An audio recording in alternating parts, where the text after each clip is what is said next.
আজকে আমরা শুরু করছি আমাদের লেকচার বায়ো 3 এর উপরে। এই লেকচারের অংশের মধ্যে আমরা দুটো জিনিস নিয়ে আলোচনা করব। একটি হচ্ছে কোষ রসায়ন, যেটি আগে কোষস্থ জৈব রসায়ন নামক একটি অধ্যায়ের অন্তর্ভুক্ত ছিল, এবং দ্বিতীয়ত আমরা আলোচনা করব অণুজীব সম্বন্ধে। অণুজীবের মধ্যে প্রধান যে তিনটি টপিককে আমরা প্রায়োরিটি লিস্টে রেখেছি তা হচ্ছে ভাইরাস, ব্যাকটেরিয়া এবং ম্যালেরিয়া পরজীবী, যা হচ্ছে প্লাজমোডিয়াম। প্রথমে আমরা শুরু করব কোষ রসায়ন দিয়ে। কোষ রসায়নের মধ্যে আমরা যে টপিকগুলো নিয়ে ধারাবাহিকভাবে আলোচনা করব তার মধ্যে প্রথমে আছে কার্বোহাইড্রেট, লিপিড, অ্যামাইনো অ্যাসিড ও প্রোটিন, এবং সর্বশেষ আমরা আলোচনা করব এনজাইম নিয়ে। প্রথমে আলোচনা করা যাক কার্বোহাইড্রেট নিয়ে। কার্বোহাইড্রেটের আলোচনা শুরুতেই আমরা চিন্তা করব যে কার্বোহাইড্রেট আসলে কি। কার্বোহাইড্রেটকে যখন আমরা সংক্ষিপ্ত আকারে প্রকাশ করি তখন আমরা সি, এইচ এবং ও দিয়ে রিপ্রেজেন্ট করি, যার মানে আমরা বোঝাতে চাই যে কার্বোহাইড্রেটের বেসিক কম্পোনেন্ট তিনটি হচ্ছে। Basic component, I repeat, carbon, hydrogen এবং অক্সিজেন। কার্বোহাইড্রেটকে যখন আমরা ভাগ করব তখন এটাকে বিভিন্নভাবে ক্লাসিফাই করা সম্ভব। এক নাম্বার হচ্ছে গাঠনিক দিক থেকে, দুই নাম্বার বিজারণ ক্ষমতার উপর ভিত্তি করে, তিন নাম্বার স্বাদের উপর ভিত্তি করে, এবং চার নাম্বার কার্যকরী মূলকের ভিন্নতার উপর ভিত্তি করে। গাঠনিকভাবে কার্বোহাইড্রেটকে ভাগ করা যেতে পারে মূলত তিন ভাগে। অনেকগুলো বইতেই এই তিনটা প্রকারভেদ নিয়ে অনেক বেশি এমফেসিস দেওয়া হয়েছে, অনেক বেশি আলোচনা করা হয়েছে।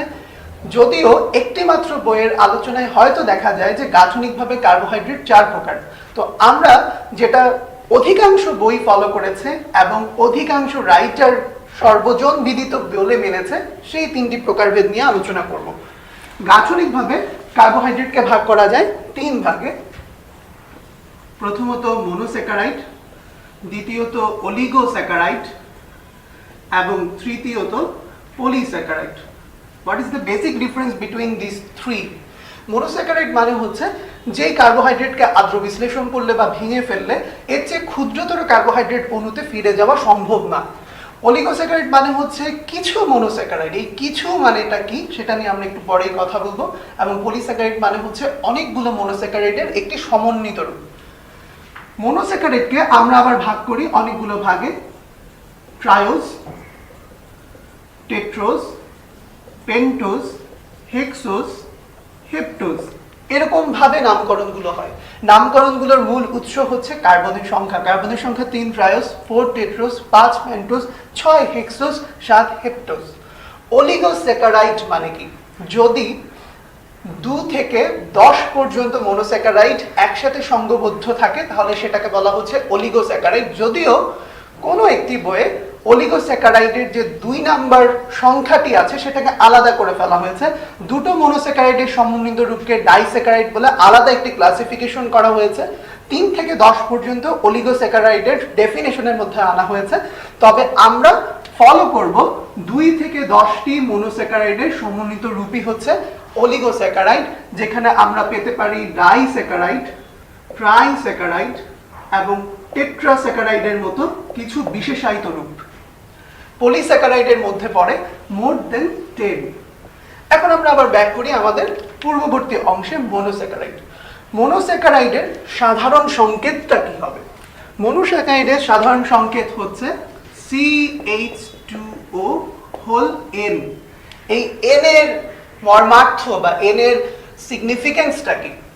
এই N হবে অবশ্যই 3 বা 3 এর উপরে। তাহলে আমাকে যদি বলা হয় ট্রায়োজের সংকেত কি, তাহলে CH2 whole 3, tetrose CH2 whole 4, pentose CH2 whole 5।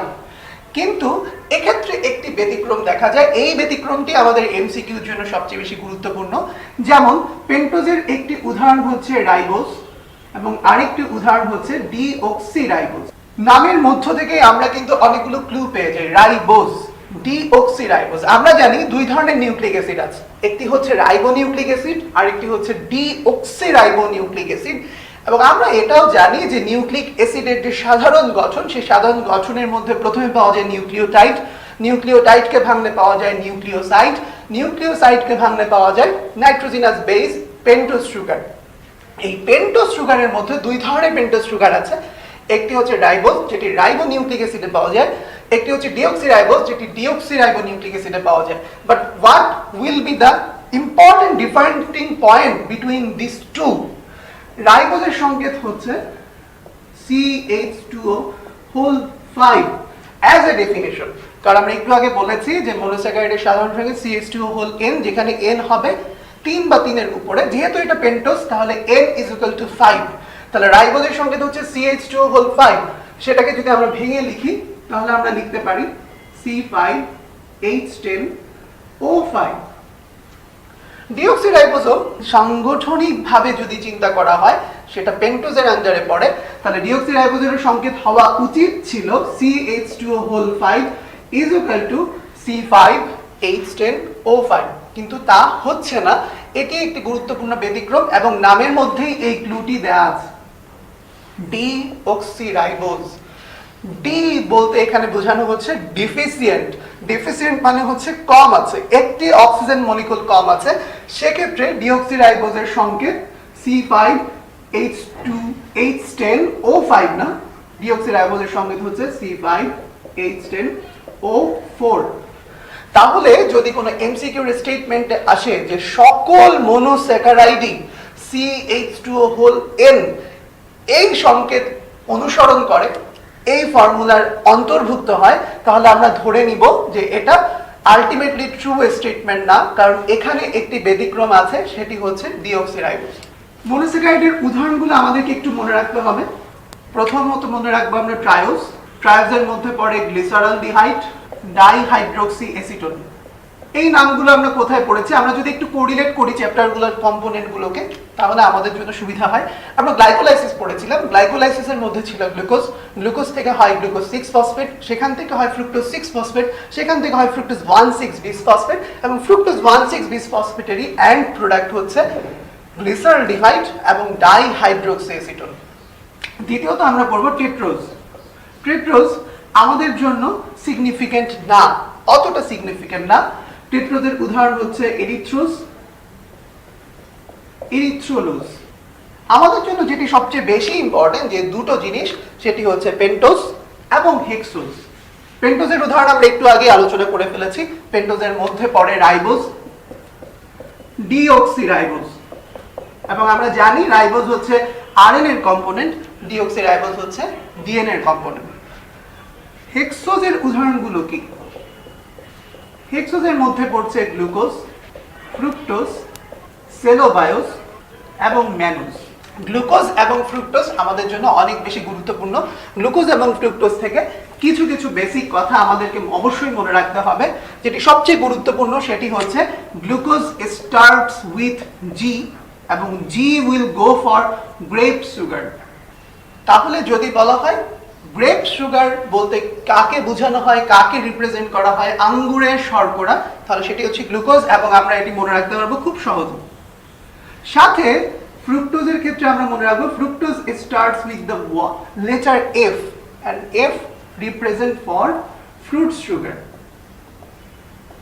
তাহলে ফলের শর্করা বলতে বোঝানো হবে ফ্রুক্টোজকে, স্পেসিফিক্যালি আঙ্গুরের শর্করা বলতে বোঝানো হবে গ্লুকোজকে। গ্লুকোজের এছাড়াও কিছু ব্যবহার আছে, সেই ব্যবহারটা আমরা মনে রাখতে পারি। একটি মেডিকেল কলেজের নাম যদি আমরা মনে রাখি, যেমন পিএমসি, পাবনা মেডিকেল কলেজ, গ্লুকোজের উদাহরণটা আমরা পিএমসি দিয়ে মনে রাখতে পারি। MC, P represents preservation. কি প্রিজার্ভ করে গ্লুকোজ? গ্লুকোজ ফ্রুট প্রিজার্ভেশনের জন্য, ফল সংরক্ষণে ব্যবহার করা যেতে পারে। এম দিয়ে আমরা বোঝাচ্ছি মেডিসিন বা মেডিকেশন বা ঔষধ বা পথ্য, রোগীর পথ্য, রোগীর ঔষধ, রোগীর মেডিসিন পারপাসে গ্লুকোজ ব্যবহার করা যেতে পারে। সি দিয়ে দুটো জিনিস রিপ্রেজেন্ট করা হয়, একটি হচ্ছে ভিটামিন সি, ভিটামিন সি তৈরিতে গ্লুকোজের একটি ভূমিকা আছে। আরেকটি সি দিয়ে বোঝানো হচ্ছে ক্যালসিয়াম গ্লুকোনেট। ক্যালসিয়াম গ্লুকোনেটের দুটি গুরুত্বপূর্ণ কাজের মধ্যে একটি হচ্ছে এটা ক্যালসিয়াম রিপ্লেসমেন্ট, যদি ক্যালসিয়ামের ঘাটতি থাকে সেটা রিপ্লেসমেন্ট হিসেবে ব্যবহার করা যায়। আরেকটি হচ্ছে আমাদের যে কার্ডিয়াক ফাংশন আছে, সেই কার্ডিয়াক ফাংশনকে স্টেবল করার জন্য, কার্ডিয়াক ফাংশনকে ঠিক মতো রান করার জন্য ক্যালসিয়ামের দরকার আছে, কারণ আমরা জানি ক্যালসিয়াম প্রপার কন্ট্রাকশন অফ মাসেলে খুব বেশি গুরুত্বপূর্ণ ভূমিকা পালন করে। তাহলে আমরা দেখতে পাচ্ছি মনোস্যাকারাইডের মধ্যে হেক্সোজ, হেক্সোজের মধ্যে গ্লুকোজ, এবং গ্লুকোজের যে ব্যবহার বা গ্লুকোজের যে সিগনিফিকেন্স তা পিএমসি তে ফুটে উঠেছে।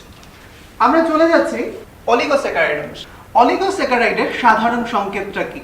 অলিগোস্যাকারাইডের সাধারণ সংকেতটা, আমরা শুধু অলিগোস্যাকারাইডকে কখনোই সংজ্ঞায়িত করা হয় না। অলিগোস্যাকারাইডের মধ্যে আছে ডাইস্যাকারাইড, অলিগোস্যাকারাইডের মধ্যে আছে ট্রাইস্যাকারাইড, এর মধ্যে আছে টেট্রাস্যাকারাইড।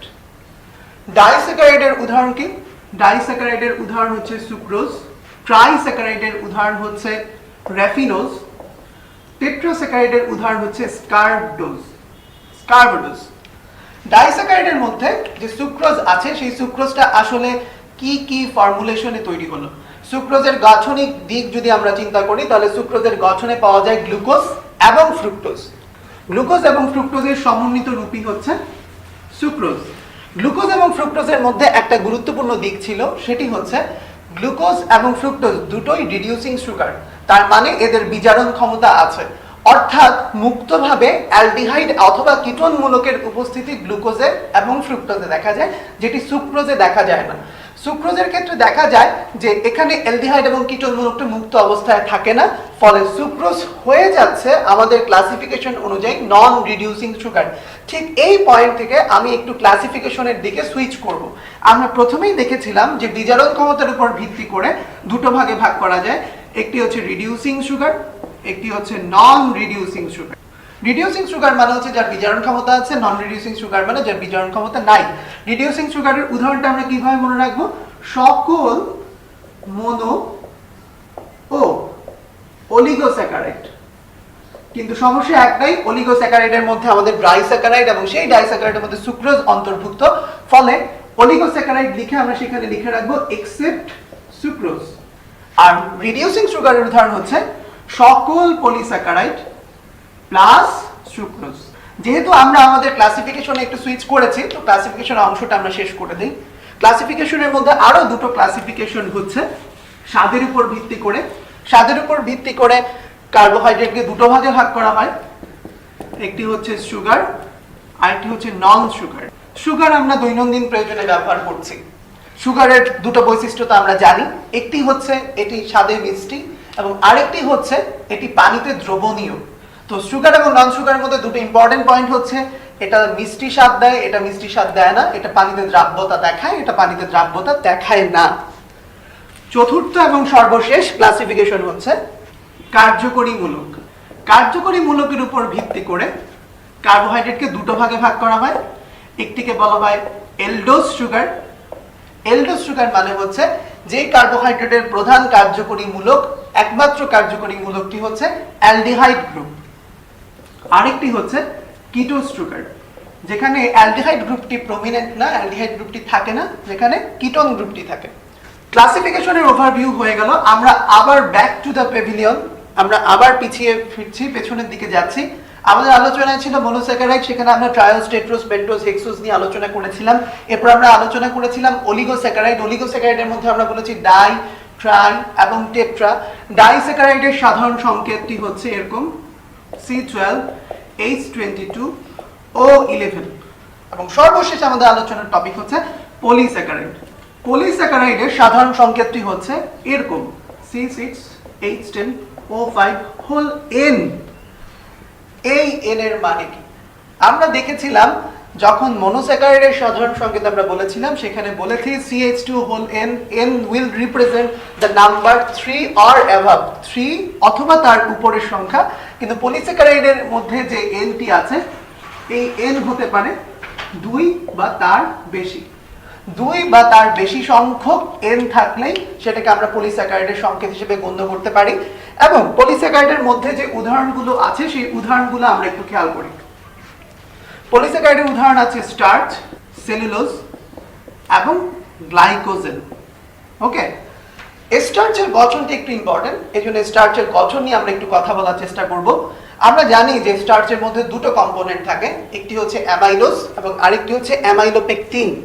যদি অ্যামাইলোজ এবং অ্যামাইলোপেকটিন সম্বন্ধে আমরা একটু ব্রিফলি জানি, তাহলে স্টার্চ সংক্রান্ত যে কোনো কোশ্চেনের উত্তর আমরা অ্যান্সার করতে পারবো। আমরা দুটো ভাগে ভাগ করে ফেলি, একটা হচ্ছে অ্যামাইলোজ, আরেকটি হচ্ছে অ্যামাইলোপেকটিন। পার্থক্যের বিষয়গুলো কি হবে? Percentage, what will be the percentage of this two? Amylose স্টার্চের গঠনে আছে প্রায় 10 থেকে 20%, অ্যামাইলোপেকটিন হচ্ছে 80 থেকে 90%। 2 নম্বরে আমরা বলতে পারি গ্লুকোজের সংখ্যা। গ্লুকোজের সংখ্যা আছে প্রায় 200 থেকে 1000, এখানে আছে প্রায় 2000 থেকে 2 লাখ। এরপর আমরা আলোচনা করতে পারি যে গ্লুকোজ অণু যে সংযুক্ত আছে সেই অণুর সংযুক্তির জায়গাগুলো কি। অ্যামাইলোজের ক্ষেত্রে সেটা হচ্ছে আলফা 1,4, অ্যামাইলোপেকটিনের ক্ষেত্রে হচ্ছে আলফা 1,4 এবং আলফা 1,6। তাহলে এই দুটো পয়েন্ট থেকে কিন্তু আমরা একটা জিনিস দেখতে পারি, সেটা হচ্ছে যদি বলা হয় অ্যামাইলোজের গ্লুকোজ অণু শৃঙ্খলটা কি সোজা হবে বা অশাখ হবে না শাখান্বিত হবে, তাহলে আমরা বলতে পারবো যে অ্যামাইলোজের ক্ষেত্রে সেটা হবে অশাখ বা সোজা, শাখান্বিত না, নন ব্রাঞ্চিং কনফিগারেশন। বাট অ্যামাইলোপেকটিনের ক্ষেত্রে সেটা হচ্ছে শাখান্বিত থাকে, একটা ব্রাঞ্চিং কনফিগারেশন দেয়। এছাড়াও খুব ইম্পর্টেন্ট একটি পার্থক্য হচ্ছে দ্রাব্যতা। অ্যামাইলোজ পানিতে দ্রবণীয়, কিন্তু অ্যামাইলোপেকটিন পানিতে অদ্রবণীয়। এটা কিন্তু খুব গুরুত্বপূর্ণ একটা ইনফরমেশন। যদি বলা হয় অ্যামাইলোজ পানিতে দ্রবণীয় কিনা, অ্যামাইলোপেকটিন পানিতে দ্রবণীয় কিনা, সেটি খুব সহজেই উত্তর দেওয়া যাচ্ছে অন্তত বোর্ডে লেখা অংশগুলো দেখে। কিন্তু যদি বলা হয় স্টার্চ কি পানিতে দ্রবণীয় কিনা, সেক্ষেত্রে আমাদের উত্তরটা কি হবে? আমরা দেখতেই পাচ্ছি যে অ্যামাইলোপেকটিন হচ্ছে স্টার্চের একটি প্রাইম অংশ, প্রধান অংশ জুড়েই থাকে অ্যামাইলোপেকটিন, কিন্তু অ্যামাইলোজ থাকে খুব অল্প বা খুব নগণ্য সংখ্যক অংশ ধরে। সো অ্যামাইলোজের যে বৈশিষ্ট্য সেটা স্টার্চের বৈশিষ্ট্য হিসেবে পরিগণিত হবে না। যদি বলা হয় স্টার্চ কি পানিতে দ্রবণীয় না দ্রবণীয় না, তাহলে আমরা বলবো স্টার্চ পানিতে অদ্রবণীয়। এখান থেকে আমি একটু সুইচ করছি, সুইচের অংশটা হচ্ছে এরকম।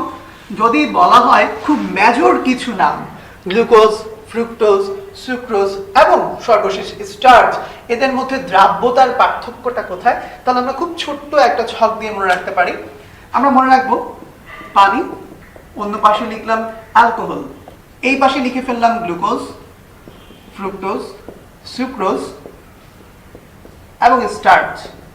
আমরা যে দ্রবণীয় তার পাশে টিক মার্ক দেব। গ্লুকোজের ক্ষেত্রে ডাবল টিক্স, পানিতে এবং অ্যালকোহলে দ্রবণীয়। ফ্রুক্টোজের ডাবল টিক্স, বাট অ্যালকোহলের ক্ষেত্রে আমরা পাশে লিখে রাখবো উত্তপ্ত অবস্থায়। সুক্রোজের ক্ষেত্রে টিক মার্ক একটি কমে যাবে, পানিতে দ্রবণীয় কিন্তু অ্যালকোহলে দ্রবণীয় না। স্টার্চের ক্ষেত্রে দুটোই ক্রস মার্ক।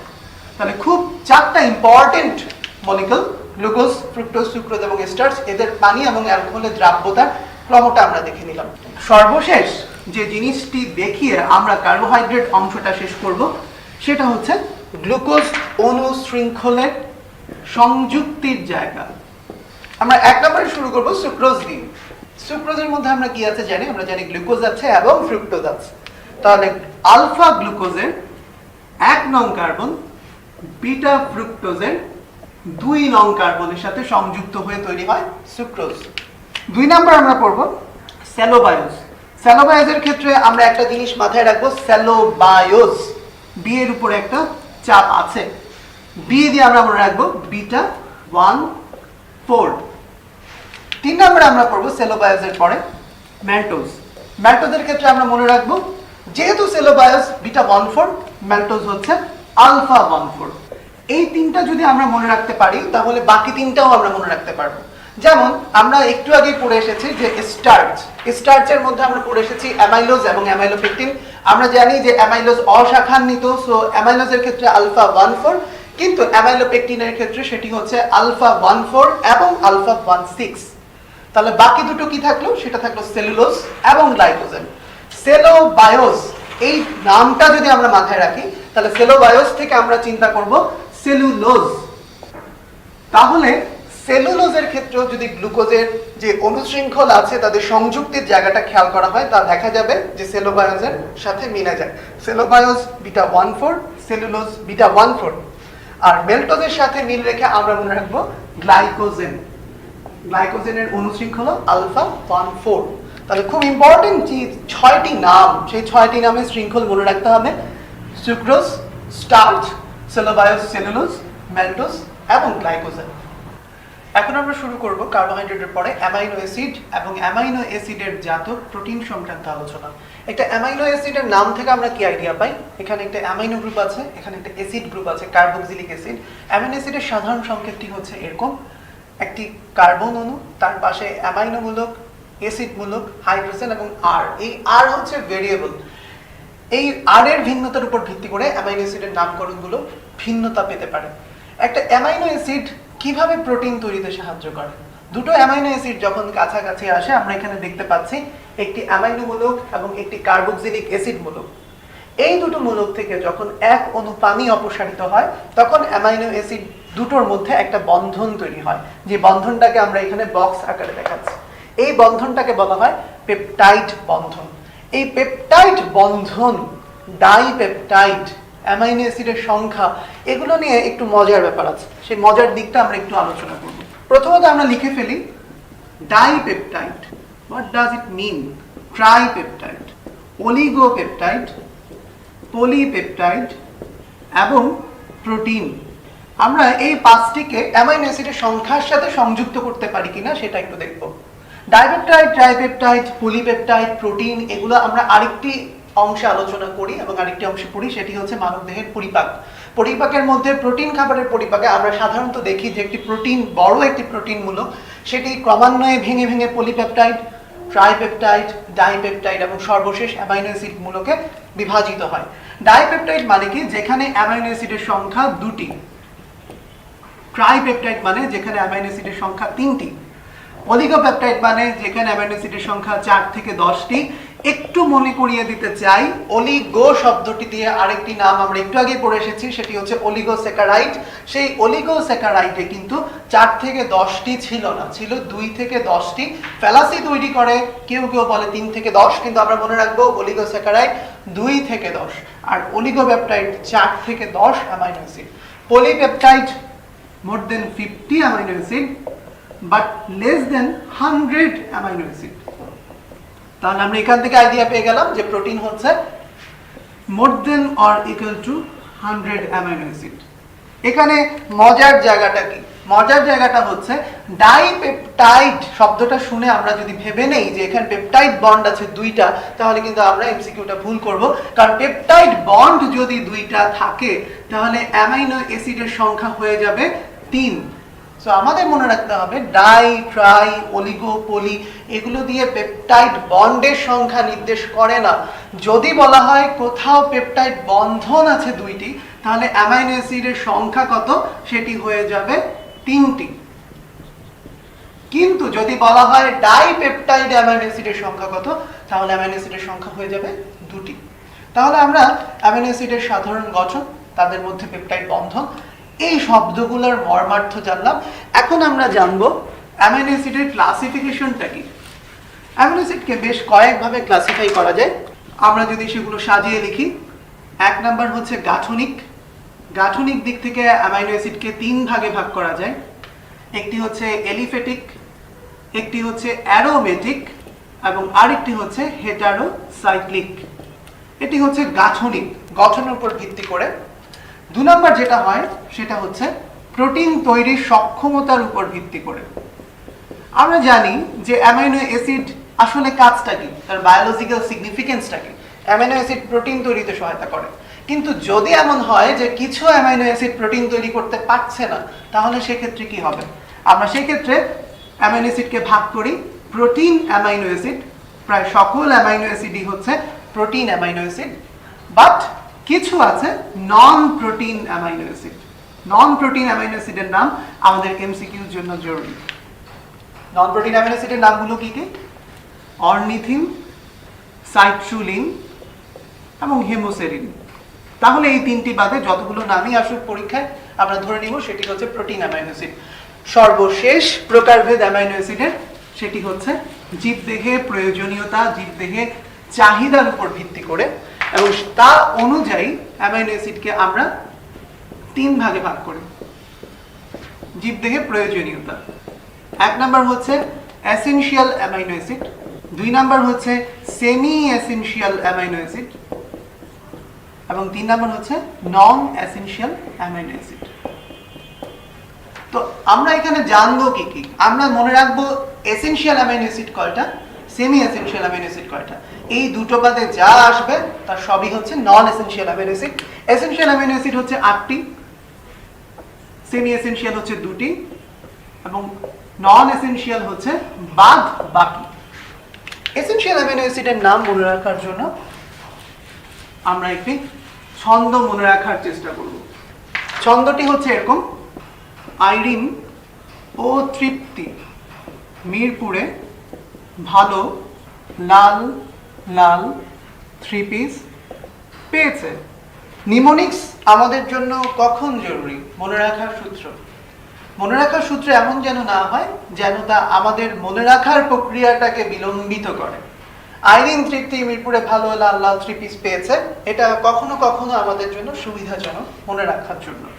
আইরিন আইসোলিউসিন, তৃপ্তি তৃপ্তি যেন মনে রাখবো আইসোলিউসিন, তৃপ্তি হচ্ছে ট্রিপ্টোফ্যান। মিরপুর মিথিওনিন ভালো ভেলিন, লাল লাইসিন, লাল লিউসিন, 3 পিস থ্রিওনিন এবং পেয়েছে হচ্ছে ফিনাইল অ্যালানিন। তাহলে আমাদের নাম হয়ে গেল 8টা, 1 2 3 4 5 6 7 এবং 8। আমরা এখন যেটা মনে রাখবো সেটি হচ্ছে semi essential amino acid. Semi essential amino অ্যাসিডের নাম নিমোনিক্স দিয়ে মনে রাখার কিচ্ছু নাই। সেমি এসেনশিয়াল অ্যামাইনো অ্যাসিড হচ্ছে মাত্র 2টি এবং সেই 2টি হচ্ছে আর্জিনিন এবং হিস্টিডিন। তাহলে আমরা অ্যামাইনো অ্যাসিডের গঠন জানলাম, পেপটাইড বন্ধন জানলাম, কিছু নামের মর্মার্থ জানলাম এবং অ্যামাইনো অ্যাসিডের ক্লাসিফিকেশন জানলাম। এখন আমরা চলে যাচ্ছি অ্যামাইনো অ্যাসিডের যে জাতক প্রোটিন, সেই প্রোটিনের আলোচনায়। প্রোটিনের আলোচনাটা খুবই গুরুত্বপূর্ণ।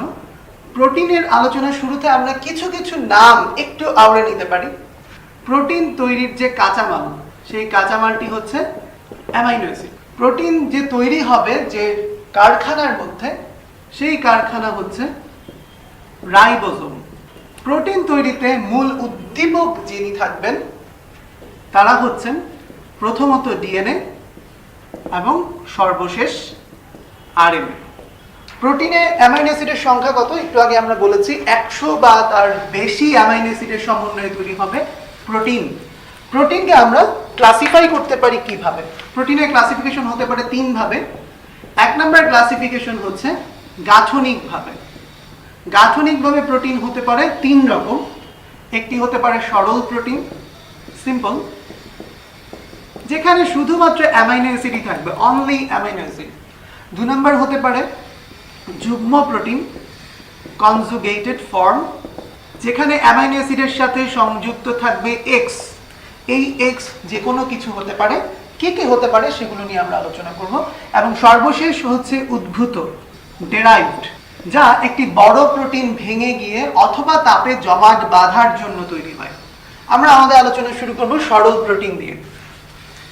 সরল প্রোটিনের মধ্যে আমরা দেখতে পাই সরল প্রোটিনের 7টি নাম আছে। আমরা নামগুলো যদি আওড়াই আমরা দেখব 7 ধরনের প্রোটিন, 7 ধরনের প্রোটিনের 7 ধরনের উৎসস্থল, 7 ধরনের প্রোটিনের 7 ধরনের ভৌত ধর্ম। কিন্তু আমরা যদি এই জিনিসগুলোকে একটু একুমুলেট করে নিই তাহলে আমাদের মনে রাখার জন্য সুবিধা হয়। সরল প্রোটিনের আলোচনাটা সহজ করার জন্য, সরল করার জন্য আমরা কি করতে পারি? আমরা একটু আমাদের নিজেদের মতো করে সাজিয়ে নিতে পারি। পিতে আমরা লিখে নিলাম প্রোলামিন, এই পিতে লিখে নিলাম protamine, histone, albumin, globulin, glutelin এবং স্ক্লেরোপ্রোটিন।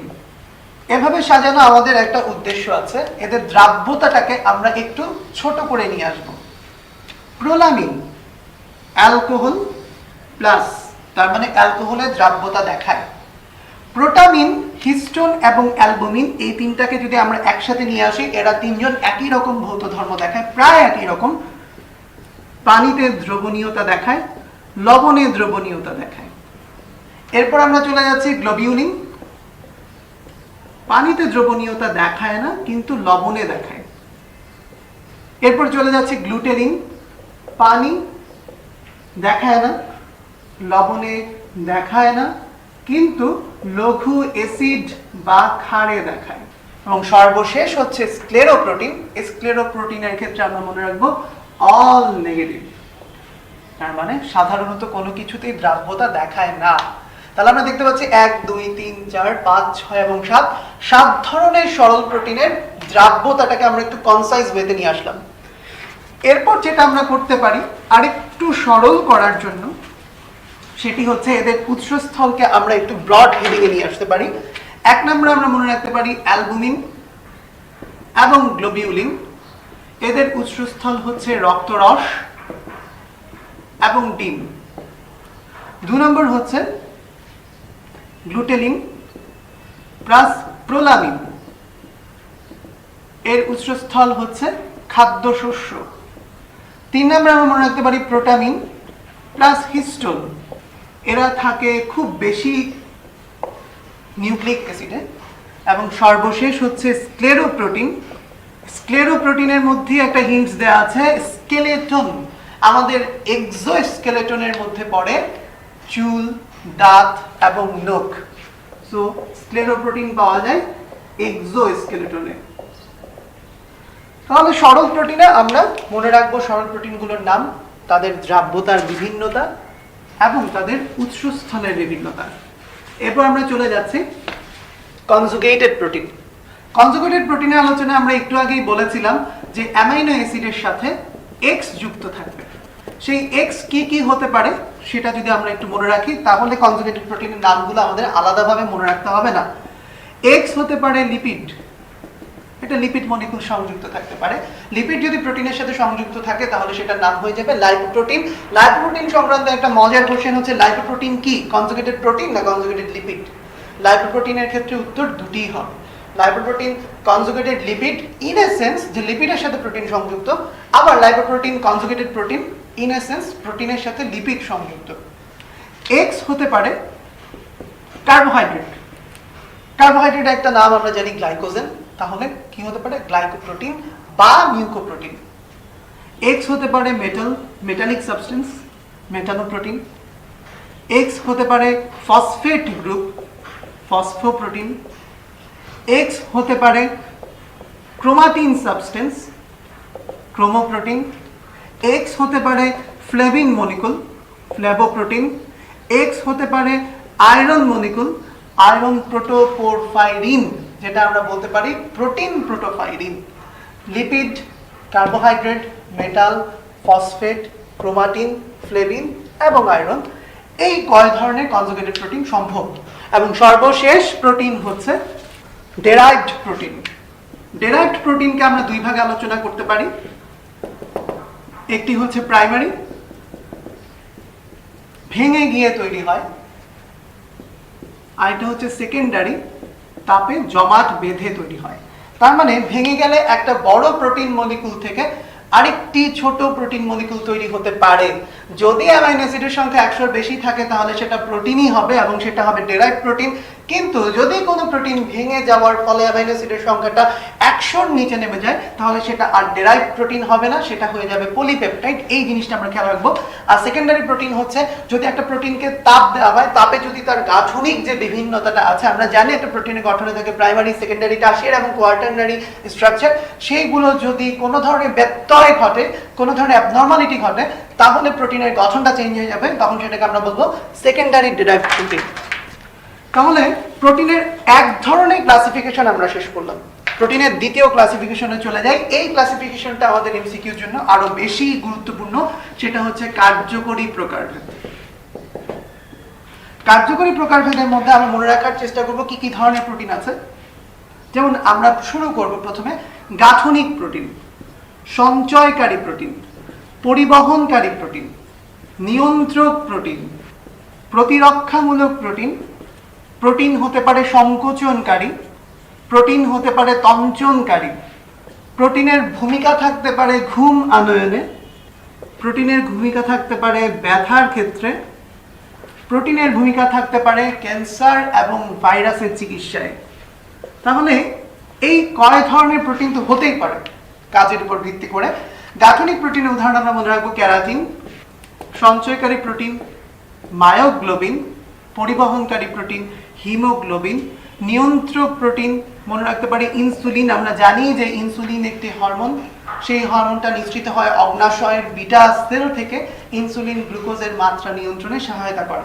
প্রতিরক্ষামূলক প্রোটিন হতে পারে অ্যান্টিবডি। অ্যান্টিবডি মূলত হচ্ছে ইমিউনোগ্লোবিউলিন। আমরা জানি গ্লোবিউলিন একটা সরল প্রোটিন, সেই সরল প্রোটিনের মধ্যে যদি ইমিউনিটি দেওয়ার মতো সক্ষমতা থাকে তাহলে আমরা সেটাকে বলি ইমিউনোগ্লোবিউলিন।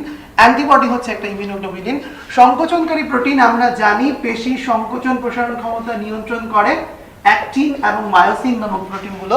তঞ্চনকারী প্রোটিন আমরা পড়েছি রক্ত অধ্যায়ে, সেখানে আমরা পড়েছি যে দুটো প্রোটিন আছে যারা রক্ত তঞ্চনে সহায়তা করে এবং তাদের নাম হচ্ছে ফিব্রিনোজেন এবং প্রোথ্রম্বিন।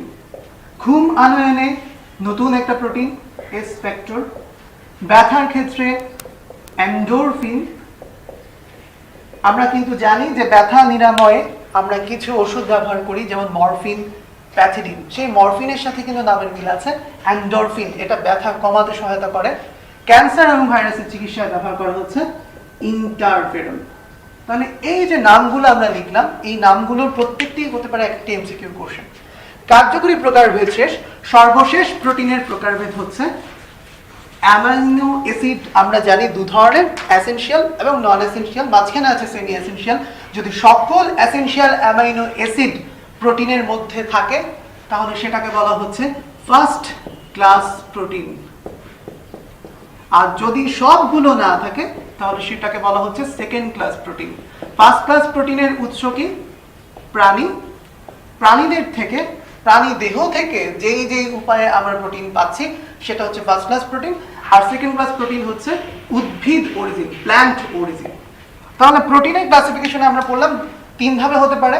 গাঠনিকভাবে এলিফ্যাটিক, অ্যারোমেটিক, হেটারোসাইক্লিক, যেটা অ্যামাইনো অ্যাসিডের ক্লাসিফিকেশন ছিল বেসিক্যালি। প্রোটিন হতে পারে যেভাবে, সেটা হচ্ছে সরল, যুগ্ম এবং উদ্ভূত, এক নম্বর। দুই নম্বর হচ্ছে কার্যকারিতার ভিত্তিতে বিভিন্ন ধরনের প্রোটিন হতে পারে। তিন নম্বর হচ্ছে এসেনশিয়াল অ্যামাইনো অ্যাসিড আছে কতটুকু তার উপর ভিত্তি করে হতে পারে দুই ধরনের, ফার্স্ট ক্লাস এবং সেকেন্ড ক্লাস প্রোটিন। আমরা এখন শুরু করব লিপিডের আলোচনা। লিপিডের ক্লাসিফিকেশনটা অনেক বেশি সহজ। লিপিডকে প্রধানত ভাগ করা যায় তিন ভাবে। একটা হচ্ছে সরল লিপিড, যুগ্ম লিপিড এবং আরেকটা হচ্ছে উদ্ভূত লিপিড। সরল লিপিডের মধ্যে আমরা সাধারণত একটা শব্দ শুনি খুব বেশি, সেটা হচ্ছে ট্রাইগ্লিসারাইড, যেটাকে টিজি দিয়ে রিপ্রেজেন্ট করা হয়। আমরা মনে রাখবো টিজি নামটা মিসনোমার, ভুল নামকরণ। টিজির বর্তমান নামকরণ হচ্ছে টিএজি। টিএজি রিপ্রেজেন্ট করে ট্রাই অ্যাসাইল গ্লিসারল। এই অ্যাসাইল মানে হচ্ছে ফ্যাটি অ্যাসিড, তো ট্রাই অ্যাসাইল তার মানে তিনটি ফ্যাটি অ্যাসিড এবং তার সাথে যদি সংযুক্ত থাকে গ্লিসারল তাহলে সেটাকে বলা হচ্ছে ট্রাই অ্যাসাইল গ্লিসারল। এই যে ফ্যাটি অ্যাসিড আছে, সেই ফ্যাটি অ্যাসিড আবার হতে পারে দুই ধরনের। একটা হচ্ছে স্যাচুরেটেড বা সম্পৃক্ত ফ্যাটি অ্যাসিড, আরেকটি হতে পারে আনস্যাচুরেটেড বা নন স্যাচুরেটেড বা অসম্পৃক্ত ফ্যাটি অ্যাসিড। সম্পৃক্ত ফ্যাটি অ্যাসিডের সমন্বয়ে যে সরল লিপিড গঠিত হয় এবং যেটি কক্ষ তাপমাত্রায় কঠিন অবস্থায় বিরাজমান সেটি হচ্ছে চর্বি, এবং অসম্পৃক্ত ফ্যাটি অ্যাসিডের সমন্বয়ে যে সরল লিপিড তৈরি হয় যেটি কক্ষ তাপমাত্রায় থাকে তরল অবস্থায় সেটি হচ্ছে তেল। আমাদের এখানে সম্পৃক্ত ফ্যাটি অ্যাসিড এবং অসম্পৃক্ত ফ্যাটি অ্যাসিডের নাম এমসিকিউর জন্য মনে রাখা জরুরি। সো আমরা যেটা করবো সেটা হচ্ছে আমরা সম্পৃক্ত ফ্যাটি অ্যাসিডের নামগুলো মনে রাখার চেষ্টা করবো। সম্পৃক্ত ফ্যাটি অ্যাসিডের নাম মনে রাখার জন্য নিমোনিক্সটি হচ্ছে এরকম: মাই লর্ড লিসাক STDD person, myristic acid, lauric acid, lignoceric acid, stearic acid এবং পাঠান পামিটিক অ্যাসিড। তাহলে সরল লিপিডের আলোচনাটা মোটামুটি আমরা কমপ্লিট করলাম। এরপর আমরা চলে যাচ্ছি কনজুগেটেড লিপিডের আলোচনায়। Conjugated lipid is nothing but A combination of simple lipid and x. And what will this x represent? X কি কি ধরনের হতে পারে? এক্স হতে পারে প্রোটিন, তখন নামটি হয়ে যাবে লাইপোপ্রোটিন। এক্স হতে পারে ফসফেট, হতে পারে ফসফোলিপিড। এক্স হতে পারে সালফেট, হতে পারে সালফোলিপিড। কনজুগেটেড লিপিড কনজুগেটেড প্রোটিনের মতো অনেক বেশি ভেরিয়েশন দেখায় না। কনজুগেটেড লিপিডের পরিমাণ কনজুগেটেড প্রোটিনের তুলনায় অনেক কম। ডেরাইভড লিপিড ক্লিনিক্যালি অনেক বেশি ইম্পর্টেন্ট। ডেরাইভড লিপিডের আলোচনায় আমরা দেখতে পাই সেখানে কি কি পড়ে। ডেরাইভড লিপিডের আলোচনায় প্রথমেই পড়ে স্টেরয়েড। স্টেরয়েড নামটা আমরা অনেক ক্ষেত্রে শুনেছি। অ্যাথলেটসরা স্টেরয়েড ব্যবহার করেন শারীরিক সক্ষমতা বাড়ানোর জন্য। স্টেরয়েড অনেক রোগের চিকিৎসায় ব্যবহার করা হয়। স্টেরয়েডের বহুবিধ ফাংশনের মধ্যে অনেকগুলো আছে। এর মধ্যে আমরা সাথে যেটা মনে রাখতে পারি, স্টেরয়েড গাঠনিকভাবে কিছু হরমোন তৈরিতে সহায়তা করে, যেমন টেস্টোস্টেরন, ইস্ট্রোজেন, যেগুলো আমরা জানি যে সেক্স হরমোন। সেক্স হরমোন তৈরিতে স্টেরয়েডের ভূমিকা আছে। এছাড়াও স্টেরয়েডের মধ্যে যদি হাইড্রোক্সিল গ্রুপ থাকে তখন তার নাম হয়ে যায় এস্টেরল। যেই এস্টেরল হতে পারে কয়েক ধরনের, যেমন কোলেস্টেরল, সিগমাস্টেরল। কোলেস্টেরলের কথা আমরা অনেক শুনেছি। কোলেস্টেরলের উপকারী এবং অপকারী দুটো দিকই আছে। কোলেস্টেরল একটা সেল মেমব্রেনের গাঠনিক দিক তৈরিতেও সহায়তা করে। আবার কোলেস্টেরল আমাদের জন্য হৃদপিণ্ডের যে বিভিন্ন ধরনের ঝুঁকি আছে সেই ঝুঁকিগুলো বাড়াতেও অনেক সময় সহায়তা করে। কোলেস্টেরল দুই ধরনের হয়, একটি হচ্ছে এইচডিএল, একটি হচ্ছে এলডিএল। এইচডিএল রিপ্রেজেন্ট করে high density lipoprotein, LDL represent করে লো ডেন্সিটি লিপোপ্রোটিন। যার মেন্টালিটি লো, যার মানসিকতাই নিচু, সে কখনোই ভালো হতে পারে না। যদি এই জিনিসটা আমরা মাথায় রাখি তাহলে আমরা মনে রাখবো এলডিএল হচ্ছে ব্যাড কোলেস্টেরল এবং এইচডিএল হচ্ছে গুড কোলেস্টেরল। তাহলে স্টেরয়েড থেকে আমাদের আর কি জানতে হবে? স্টেরয়েডে আমাদের জানতে হবে যে স্টেরয়েডে আইসোপ্রিনয়েড একক থাকে এবং সেই আইসোপ্রিনয়েড এককে কার্বনের সংখ্যা হচ্ছে 27 থেকে 29টি। স্টেরয়েড ছাড়াও আরও যে ডেরাইভড লিপিডগুলো আছে তার মধ্যে আছে টার্পিনস।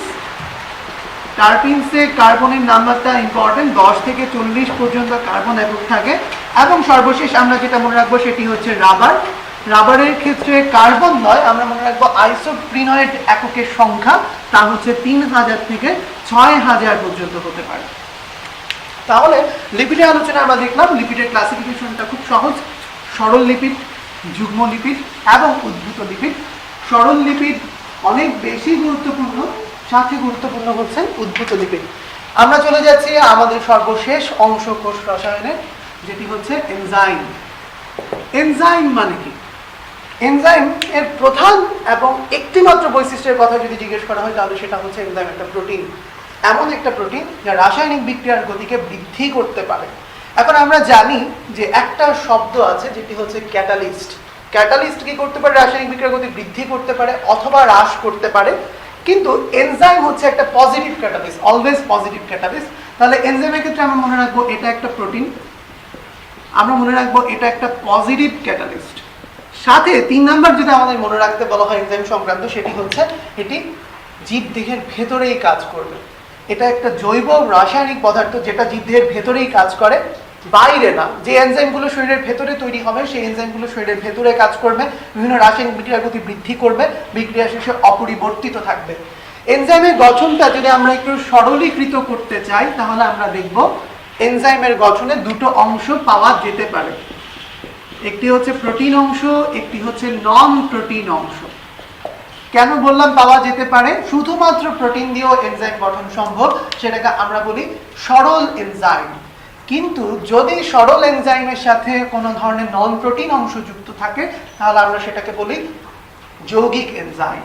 তাহলে প্রোটিন অংশটাকে বলা হয় অ্যাপো এনজাইম, নন প্রোটিন অংশটাকে বলা হয় প্রস্থেটিক গ্রুপ। এই প্রস্থেটিক গ্রুপ হতে পারে আবার দুই ধরনের, কোএনজাইম এবং কোফ্যাক্টর। কোএনজাইম হচ্ছে যদি কোনো ধরনের জৈব রাসায়নিক দ্রব্য বা পদার্থ প্রোটিনের সাথে যুক্ত থাকে, সেই জৈব রাসায়নিক পদার্থটা হচ্ছে কোএনজাইম।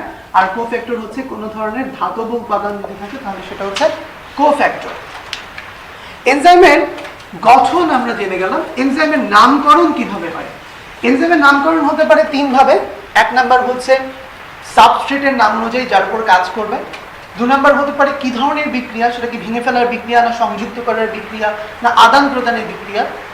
3 নাম্বার হতে পারে দুটোর সমন্বিত রূপ, সাবস্ট্রেটের নাম এবং বিক্রিয়ার ধরন দুটোর সমন্বিত রূপ। এনজাইমের গঠন, এনজাইমের নামকরণ, এরপর আমরা চলে যাচ্ছি এনজাইমের শ্রেণীবিভাগ, ক্লাসিফিকেশন অফ এনজাইম। ক্লাসিফিকেশনটা আমরা একটু সরলীকৃত আকারে মনে রাখার চেষ্টা করতে পারি, যেভাবে বইয়ে আছে বা যেভাবে সহজভাবে আলোচনা করার চেষ্টা করা হয় সেভাবে না, আরেকটু সহজে। 1 নম্বরে আমরা মনে রাখবো সংযুক্তিকরণ। সংযুক্তিকরণ প্রক্রিয়ার মধ্যে কি কি এনজাইমের নাম চলে আসবে? Ligase, carboxylase, phosphorylase. 2 নম্বর হতে পারে বিযুক্তিকরণ, ভেঙে ফেলার কোনো বিক্রিয়া। বিযুক্তিকরণের মধ্যে চলে আসবে লাইয়েজ, হাইড্রোলেজ এবং খুব চমৎকারভাবেই হোক ফসফোরাইলেজ। তার মানে ফসফোরাইলেজ সংযুক্ত করার বিক্রিয়াকেও প্রভাবিত করে, বিযুক্ত করার বিক্রিয়াকেও প্রভাবিত করে। 3 নম্বরে আমরা যেটা মনে রাখতে পারি সেটি হচ্ছে রূপান্তর। রূপান্তর ধর্মী বিক্রিয়াগুলোকে প্রভাবিত করে আইসোমারেজ এবং এপিমারেজ। এবং সর্বশেষ আদান প্রদান। আদান প্রদান ধর্মী বিক্রিয়াকে প্রভাবিত করে অক্সিডো রিডাকটেজ আমরা জানি জারণ বিজারণ ধর্মী বিক্রিয়া, যেখানে ইলেকট্রনের আদান প্রদান হয়, অক্সিডো রিডাকটেজ। এবং সর্বশেষ হচ্ছে ট্রান্সফারেন্স, ইলেকট্রন না হয়ে যদি কোনো গাঠনিক মূলকের আদান প্রদান হয় তাহলে সেটি হচ্ছে ট্রান্সফারেন্স। এনজাইমের আরেকটি সহজ ক্লাসিফিকেশন আমরা প্রথমেই বলে ফেলেছি, সরল এনজাইম হতে পারে শুধুমাত্র প্রোটিনের সমন্বয়ে গঠিত, এবং আরেকটি হতে পারে যৌগিক এনজাইম যেখানে প্রোটিন ছাড়াও প্রস্থেটিক গ্রুপ সংযুক্ত থাকতে পারে। এনজাইমের আলোচনায় আরো দুটো দিক ইম্পর্টেন্ট, একটি হচ্ছে এনজাইম এবং তাপমাত্রা, টেম্পারেচার সংক্রান্ত তিন ধরনের কথা আছে, তিন ধরনের কথা আমরা ভালো করে মনে রাখার চেষ্টা করব, যেটা এমসিকিউর জন্য ইম্পর্টেন্ট। এনজাইমের কার্যকারিতা থাকে না, যদি বলা হয় কার্যকারিতা থাকে না তাহলে টেম্পারেচারটা হচ্ছে 50 ডিগ্রি থেকে 60 ডিগ্রি সেলসিয়াস। যদি বলা হয় কার্যকারিতা কমে যায় তাহলে সেটা হতে পারে 0 ডিগ্রি সেলসিয়াসের নিচে অথবা 40 ডিগ্রি সেলসিয়াসের উপরে। আর যদি বলা হয় optimum temperature of N enzyme, enzyme সর্বোচ্চ কার্যকারিতা দেখায় কখন, তাহলে সর্বোচ্চ কার্যকারিতা দেখানোর সময়টা হচ্ছে 35 থেকে 40 ডিগ্রি সেলসিয়াস। তাহলে এই তিন ধরনের টেম্পারেচারের কথা আমরা মাথায় রাখবো, কার্যকারিতা থাকে না, কার্যকারিতা কমে যায়, সর্বোচ্চ কার্যকারিতা দেখায়। এনজাইম এবং টেম্পারেচার আলোচনার পরে যে আলোচনাটা আমরা করতে চাই সেটি হচ্ছে এনজাইম এবং পিএইচ এর মধ্যে সম্পর্ক। আমরা জানি পিএইচ মানে কি, negative logarithm of hydrogen ion concentration. PH এর তারতম্যের উপর ভিত্তি করে এনজাইমের কার্যকারিতা পরিবর্তিত হতে পারে। একটি অপটিমাম পিএইচ একটা এনজাইমকে সর্বোচ্চ কার্যক্ষমতা দেয়, সেটা মনে রাখার জন্য আমরা একটা নিমোনিক্স মনে রাখতে পারি, সেটি হচ্ছে pick up track. P pepsin, I invertase, C cellobiose, U urease, T হচ্ছে ট্রিপসিন। আমরা যদি এভাবে মনে রাখি তাহলে আমরা আস্তে আস্তে অ্যাসিডিক অবস্থা থেকে বেসিক অবস্থার দিকে পিএইচটা মনে রাখতে পারি।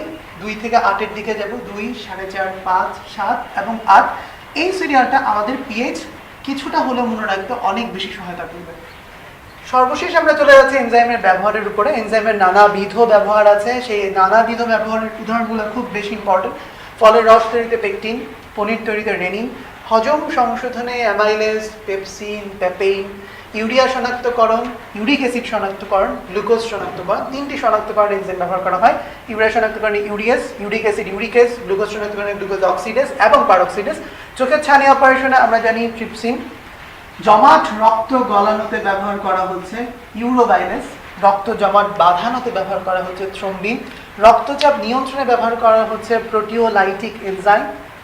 এছাড়াও রেস্ট্রিকশন এনজাইম আমরা ব্যবহার দেখতে পাই রিকম্বিনেন্ট ডিএনএ টেকনোলজিতে। রেস্ট্রিকশন এনজাইম নির্দিষ্ট ডিএনএ খণ্ড কর্তনে সহায়তা করে, জোড়া লাগাতে সহায়তা করে লাইগেস, এবং সংখ্যা বৃদ্ধিতে সহায়তা করে পলিমারেজ।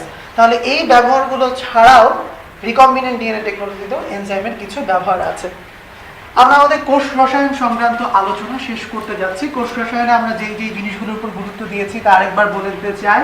প্রথমে আমরা কার্বোহাইড্রেট নিয়ে আলোচনা করেছি। কার্বোহাইড্রেটের মধ্যে আমরা গুরুত্ব দিয়েছি ডাইস্যাকারাইড সুক্রোজ, মোনোস্যাকারাইডের মধ্যে হেক্সোজ, গ্লুকোজ এবং ফ্রুক্টোজ, এবং পলিস্যাকারাইডের মধ্যে স্টার্চকে। এরপর আমরা আলোচনা করেছি অ্যামাইনো অ্যাসিডের ক্লাসিফিকেশন এবং এক্সাম্পল ইম্পর্টেন্ট, প্রোটিনের ক্লাসিফিকেশন ইম্পর্টেন্ট, লিপিডের মধ্যে সম্পৃক্ত এবং অসম্পৃক্ত ফ্যাটি অ্যাসিডের যে উদাহরণ আছে সেটা ইম্পর্টেন্ট, এবং সর্বশেষ এনজাইমের প্রত্যেকটা অংশ ইম্পর্টেন্ট। কোষ রসায়ন শেষ করার পরে আমরা চলে যাচ্ছি আমাদের লেকচারের দ্বিতীয় অংশ, অণুজীবে। অণুজীবের আলোচনা শুরু আমরা করতে যাচ্ছি ভাইরাস দিয়ে। ভাইরাসের আলোচনা শুরুতেই মনে রাখতে হবে দুটো কথা, ভাইরাস ল্যাটিন শব্দ এবং ভাইরাস শব্দের অর্থ বিষ। এবং ভাইরাসের ক্ষেত্রে আমরা 5টা নো মনে রাখবো। 5টা নো কি কি নো হবে? No cell, no nucleus, no cytoplasm, no cytoplasmic organelles, কোনো সাইটোপ্লাজমীয় অঙ্গাণু থাকবে না, এবং সর্বশেষ হচ্ছে নো এনজাইম। এই 5টি নো যদি আমরা মনে রাখি তাহলে ভাইরাস এবং ব্যাকটেরিয়ার মধ্যে পার্থক্যগুলো আমরা এখানেই পেয়ে যাচ্ছি। ভাইরাসের সেল থাকে, ভাইরাসের নিউক্লিয়াস থাকবে, নিউক্লিয়াস বহির্ভূত কিছু নিউক্লিক অ্যাসিড মলিকুলও থাকে, আমরা যাকে জানি প্লাজমিড নামে। সাইটোপ্লাজম থাকে, সাইটোপ্লাজমিক অঙ্গাণু থাকে, এবং এনজাইম থাকে। এনজাইম না থাকার জন্য ভাইরাসের বিপাকীয় কার্যক্রম থাকে না, এবং ভাইরাস অন্য জীব দেহের উপর নির্ভরশীল তার রেপ্লিকেশন পারপাসে। ভাইরাস আলোচনায় আমরা ধারাবাহিকভাবে কিছু কথা আলোচনা করব। ভাইরাস আলোচনায় কিছু বিজ্ঞানী নাম মাথায় রাখতে হবে। আমরা জানি ভাইরাসের আবিষ্কারক হিসেবে বর্তমানে যার নাম উচ্চারণ করা হয় তিনি হচ্ছেন দিমিত্রি আইভানোভস্কি। ভাইরাস পৃথক করেছেন স্ট্যানলি, ভাইরাসের রাসায়নিক গঠন বর্ণনা করেছেন পিরি এবং বোদেন। ভাইরাসের মধ্যে আমরা জানি টিটুফাস ভাইরাসের নামকরণ করেছেন দ্য হেরেলি এবং এইচআইভি ভাইরাস আবিষ্কার করেছেন গ্যালো। এই পাঁচটি নাম ভাইরাসের আলোচনায় মনে রাখতে হবে। দ্বিতীয়ত যেটা মনে রাখতে হবে ভাইরাসের গঠন এবং গঠন সংক্রান্ত কিছু জটিলতা। আমরা জানি যে ভাইরাসের গঠনে কি কি থাকে না, তাহলে কি কি থাকে? ভাইরাসের গঠনে থাকবে প্রোটিন এবং নিউক্লিক অ্যাসিড। ভাইরাসের গঠন এবং ভাইরাসের গঠন সংক্রান্ত জটিলতায় আমরা যে নামগুলো পাই সেটা হচ্ছে ভিরিয়ন, নিউক্লিওক্যাপসিড, ভিরওয়েট এবং প্রিয়ন। ভিরিয়ন রিপ্রেজেন্ট করে protein plus nucleic acid plus সংক্রমণ ক্ষমতা, তার মানে জীবদেহে রোগ তৈরি করার সক্ষমতা আছে। নিউক্লিওক্যাপসিড ভিরিয়নের মতোই প্রোটিন থাকবে, নিউক্লিক অ্যাসিড থাকবে, কিন্তু সংক্রমণ ক্ষমতা থাকবে না, মাইনাস সংক্রমণ ক্ষমতা। ভিরওয়েট শব্দটা উচ্চারণ করতে গেলে আমরা আর এর উপরে চাপ দিই বেশি, মনে রাখবো আরএনএ থাকে। তাহলে এখানে গুরুত্বটা কি? আমরা যখন ভিরিয়ন এবং নিউক্লিক অ্যাসিড বলছি সেখানে আমরা বলছি nucleic acid can be DNA এবং আরএনএ। আমরা জানি ভাইরাসের ডিএনএ এবং আরএনএ একই সাথে অবস্থান করে না। ডিএনএ থাকলে সেটাকে আমরা বলি ডিএনএ ভাইরাস, আরএনএ থাকলে বলি আরএনএ ভাইরাস। ভিরিয়নে ডিএনএ থাকতে পারে, আরএনএ থাকতে পারে, নিউক্লিক অ্যাসিডও সম্ভব, কিন্তু ভিরিয়নের ক্ষেত্রে সেটা ফিক্সড, সেখানে ডিএনএ থাকবে না, সেখানে থাকবে আরএনএ এবং নো প্রোটিন, কোনো প্রোটিন থাকবে না। আর প্রিয়নের ক্ষেত্রে আমরা মাথায় রাখবো পি দিয়ে শুরু, প্রিয়নে আমরা মনে রাখবো অনলি প্রোটিন, কোনো নিউক্লিক অ্যাসিড থাকবে না, নো নিউক্লিক অ্যাসিড। তাহলে এই হচ্ছে ভাইরাসের গঠন এবং ভাইরাসের গঠন সংক্রান্ত কিছু ডিফেক্টিভ পার্টিকেল, ভিরিয়েড এবং প্রিয়ন, এদেরকে বলা হচ্ছে ডিফেক্টিভ পার্টিকেল।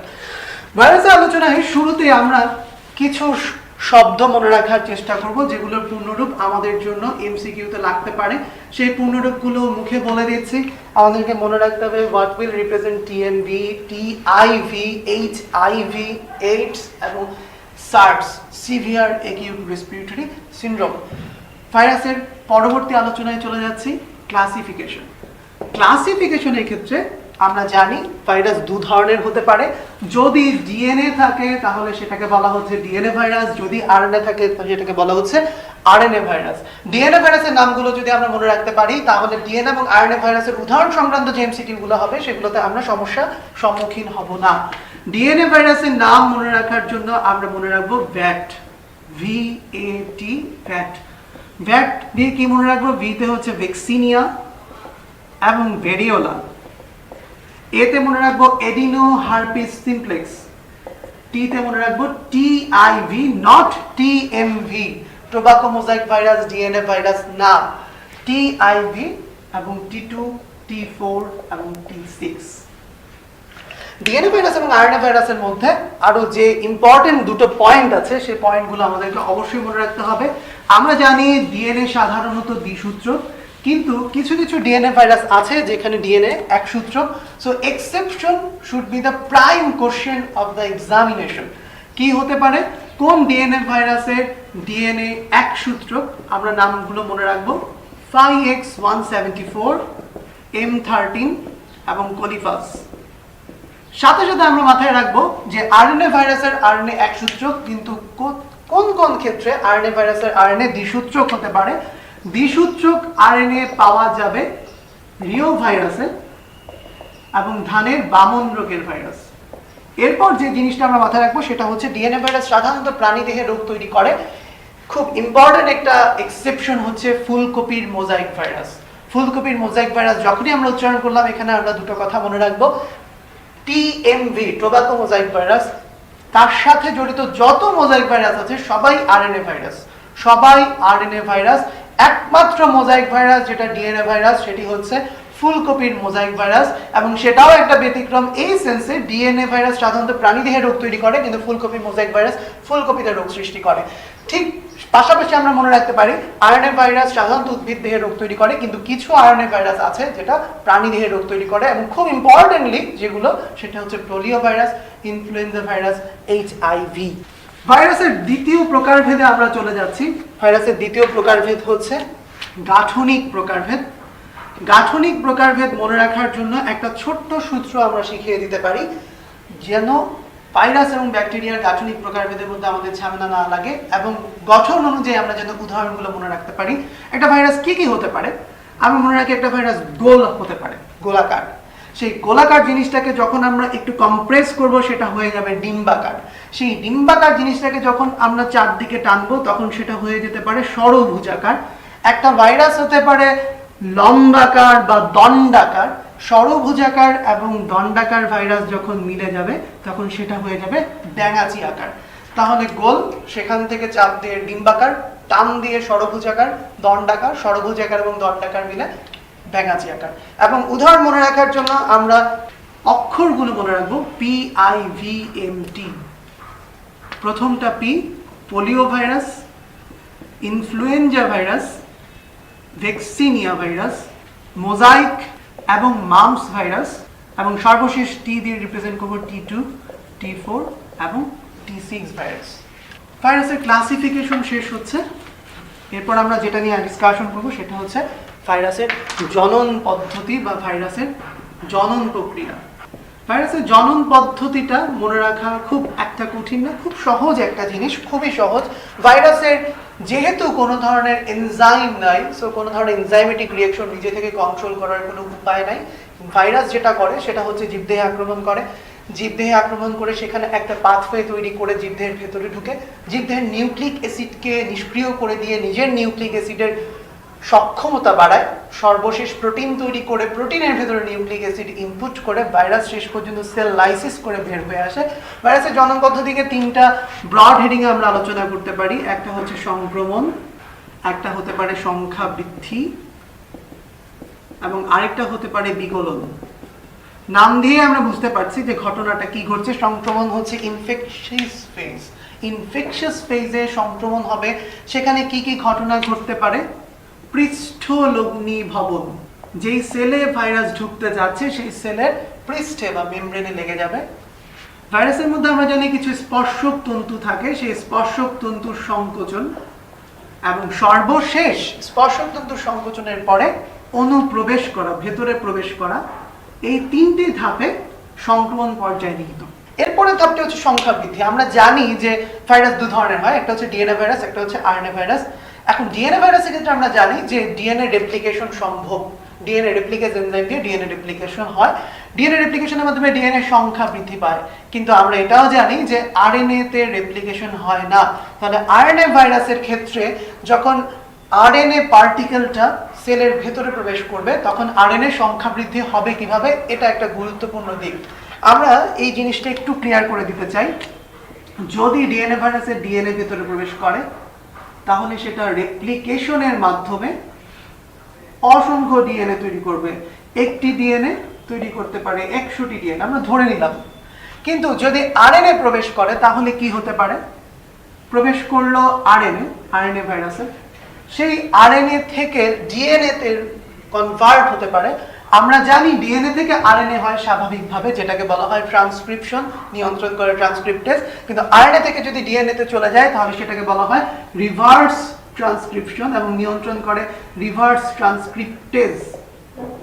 রিভার্স ট্রান্সক্রিপ্টেজের মাধ্যমে যে ডিএনএটি তৈরি হলো সেই ডিএনএ রেপ্লিকেশনের মাধ্যমে তৈরি করবে একটা থেকে 100টা ডিএনএ, আমরা ধরে নিচ্ছি। সেই 100টা ডিএনএ আবার 100টা আরএনএ তৈরি করতে পারে, আমরা জানি, এবং সেটা হচ্ছে ট্রান্সক্রিপশনের মাধ্যমে। ট্রান্সক্রিপ্টেজ এনজাইম এই বিক্রিয়াকে নিয়ন্ত্রণ করবে। তাহলে ডিএনএ ঢুকলে ডিএনএ এর রেপ্লিকেশন হবে, ডিএনএ থেকে আরএনএ হতে পারে, আরএনএ থেকে প্রোটিন তৈরি হবে। কিন্তু আরএনএ যদি ঢুকে আরএনএ থেকে প্রথমে ডিএনএ হয়, ডিএনএ এর সংখ্যা বাড়ে, ডিএনএ থেকে আবার পরবর্তীতে আরএনএ তে ব্যাক করা হয়। সংখ্যা বৃদ্ধির প্রক্রিয়া যখন শেষ হবে তখন উৎপন্ন নিউক্লিক অ্যাসিড গুলোকে ঘিরে কিছু প্রোটিন জমা হবে, এক একটা ভাইরাস পার্টিকেল তৈরি হবে। সেই ভাইরাস পার্টিকেল গুলো সেল মেমব্রেনটাকে ভেঙে লাইসিস করে বের হয়ে আসবে। এই হচ্ছে ভাইরাসের জনন পদ্ধতি।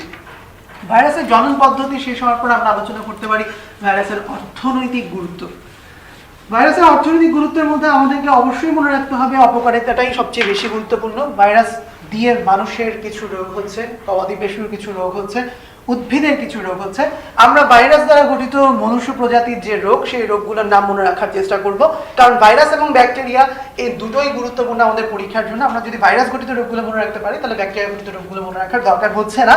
তাহলে আমরা এখানে মনে রাখার চেষ্টা করব ভাইরাস গঠিত রোগ। ভাইরাস ঘটিত রোগগুলো মনে রাখার জন্য আমরা একটা নিমোনিক্স মনে রাখতে পারি। হাই হাই দেশে বসন্ত মাস এলো, ভাইকে ইনফ্লুয়েঞ্জা জ্বরে পেল। আবারও বলে দিচ্ছি, নিমোনিক্সের মতো গুরুত্ব বহন করতে হবে। সহজভাবে মনে রাখতে পারলে আমরা নিমোনিক্সের কাছে দিয়েও যাব না। হাই দিয়ে হতে পারে হাম, হাই দিয়ে হতে পারে হার্পিস।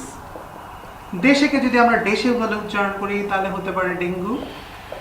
বসন্ত বসন্তই থাকবে। পক্স আমরা জানি পক্স দুই ধরনের হয়, একটা হচ্ছে স্মল পক্স, একটা হচ্ছে চিকেন পক্স, গুটি বসন্ত এবং জল বসন্ত। মাস হচ্ছে মাম্পস, এলো হচ্ছে এইডস। ভাইরাল হ্যাপাটাইটিস, ভাইরাল হ্যাপাটাইটিসই না, ভাইরাল মেনিনজাইটিসও সম্ভব। আমরা দুটোই মনে রাখবো, ভাইরাল হ্যাপাটাইটিস হতে পারে, ভাইরাল মেনিনজাইটিস হতে পারে। ইনফ্লুয়েঞ্জাই থাকবে।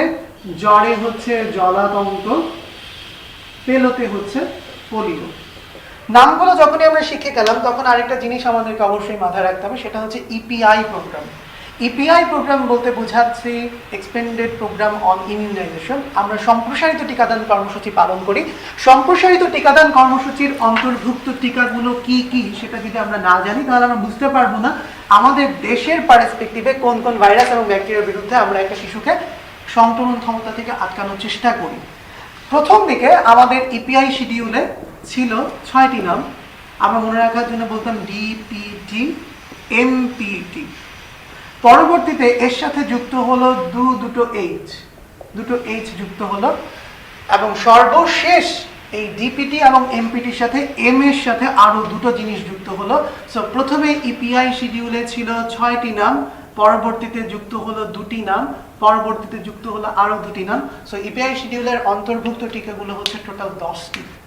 ডি দিয়ে আমরা মনে রাখবো ডিফথেরিয়া, পি দিয়ে আমরা মনে রাখবো পার্টোসিস হুপিং কাশি, টি দিয়ে মনে রাখবো টিটানাস ধনুষ্টঙ্কার। এম এ ছিল প্রথম দিকে মিজলস, এখন যুক্ত হয়েছে মাম্পস এবং রুবেলা। পিতে পোলিও, টিতে টিবি বা টিউবারকুলোসিস বা যক্ষা। এই যে দুটো জিনিস আসবে, একটা হচ্ছে হেপাটাইটিস বি, আরেকটি হচ্ছে হিমোফাইলাস ইনফ্লুয়েঞ্জি।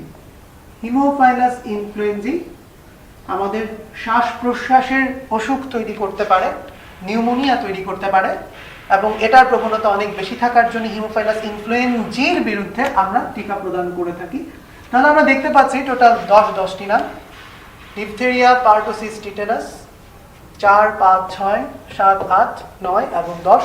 এই 10টির মধ্যে আমাদের জন্য গুরুত্বপূর্ণ হচ্ছে যে কোনটি ভাইরাস গঠিত রোগ এবং কোনটি ব্যাকটেরিয়া গঠিত রোগ।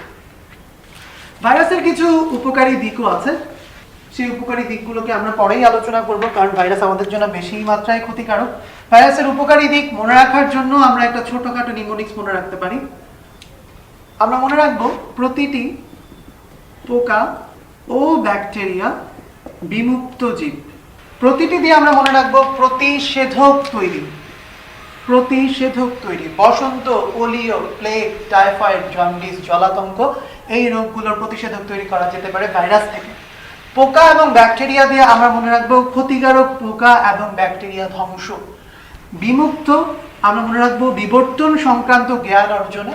জীব আমরা মনে রাখবো জিনতত্ত্ব বা জেনেটিক্স সংক্রান্ত গবেষণায় ভাইরাসের ব্যবহার আছে।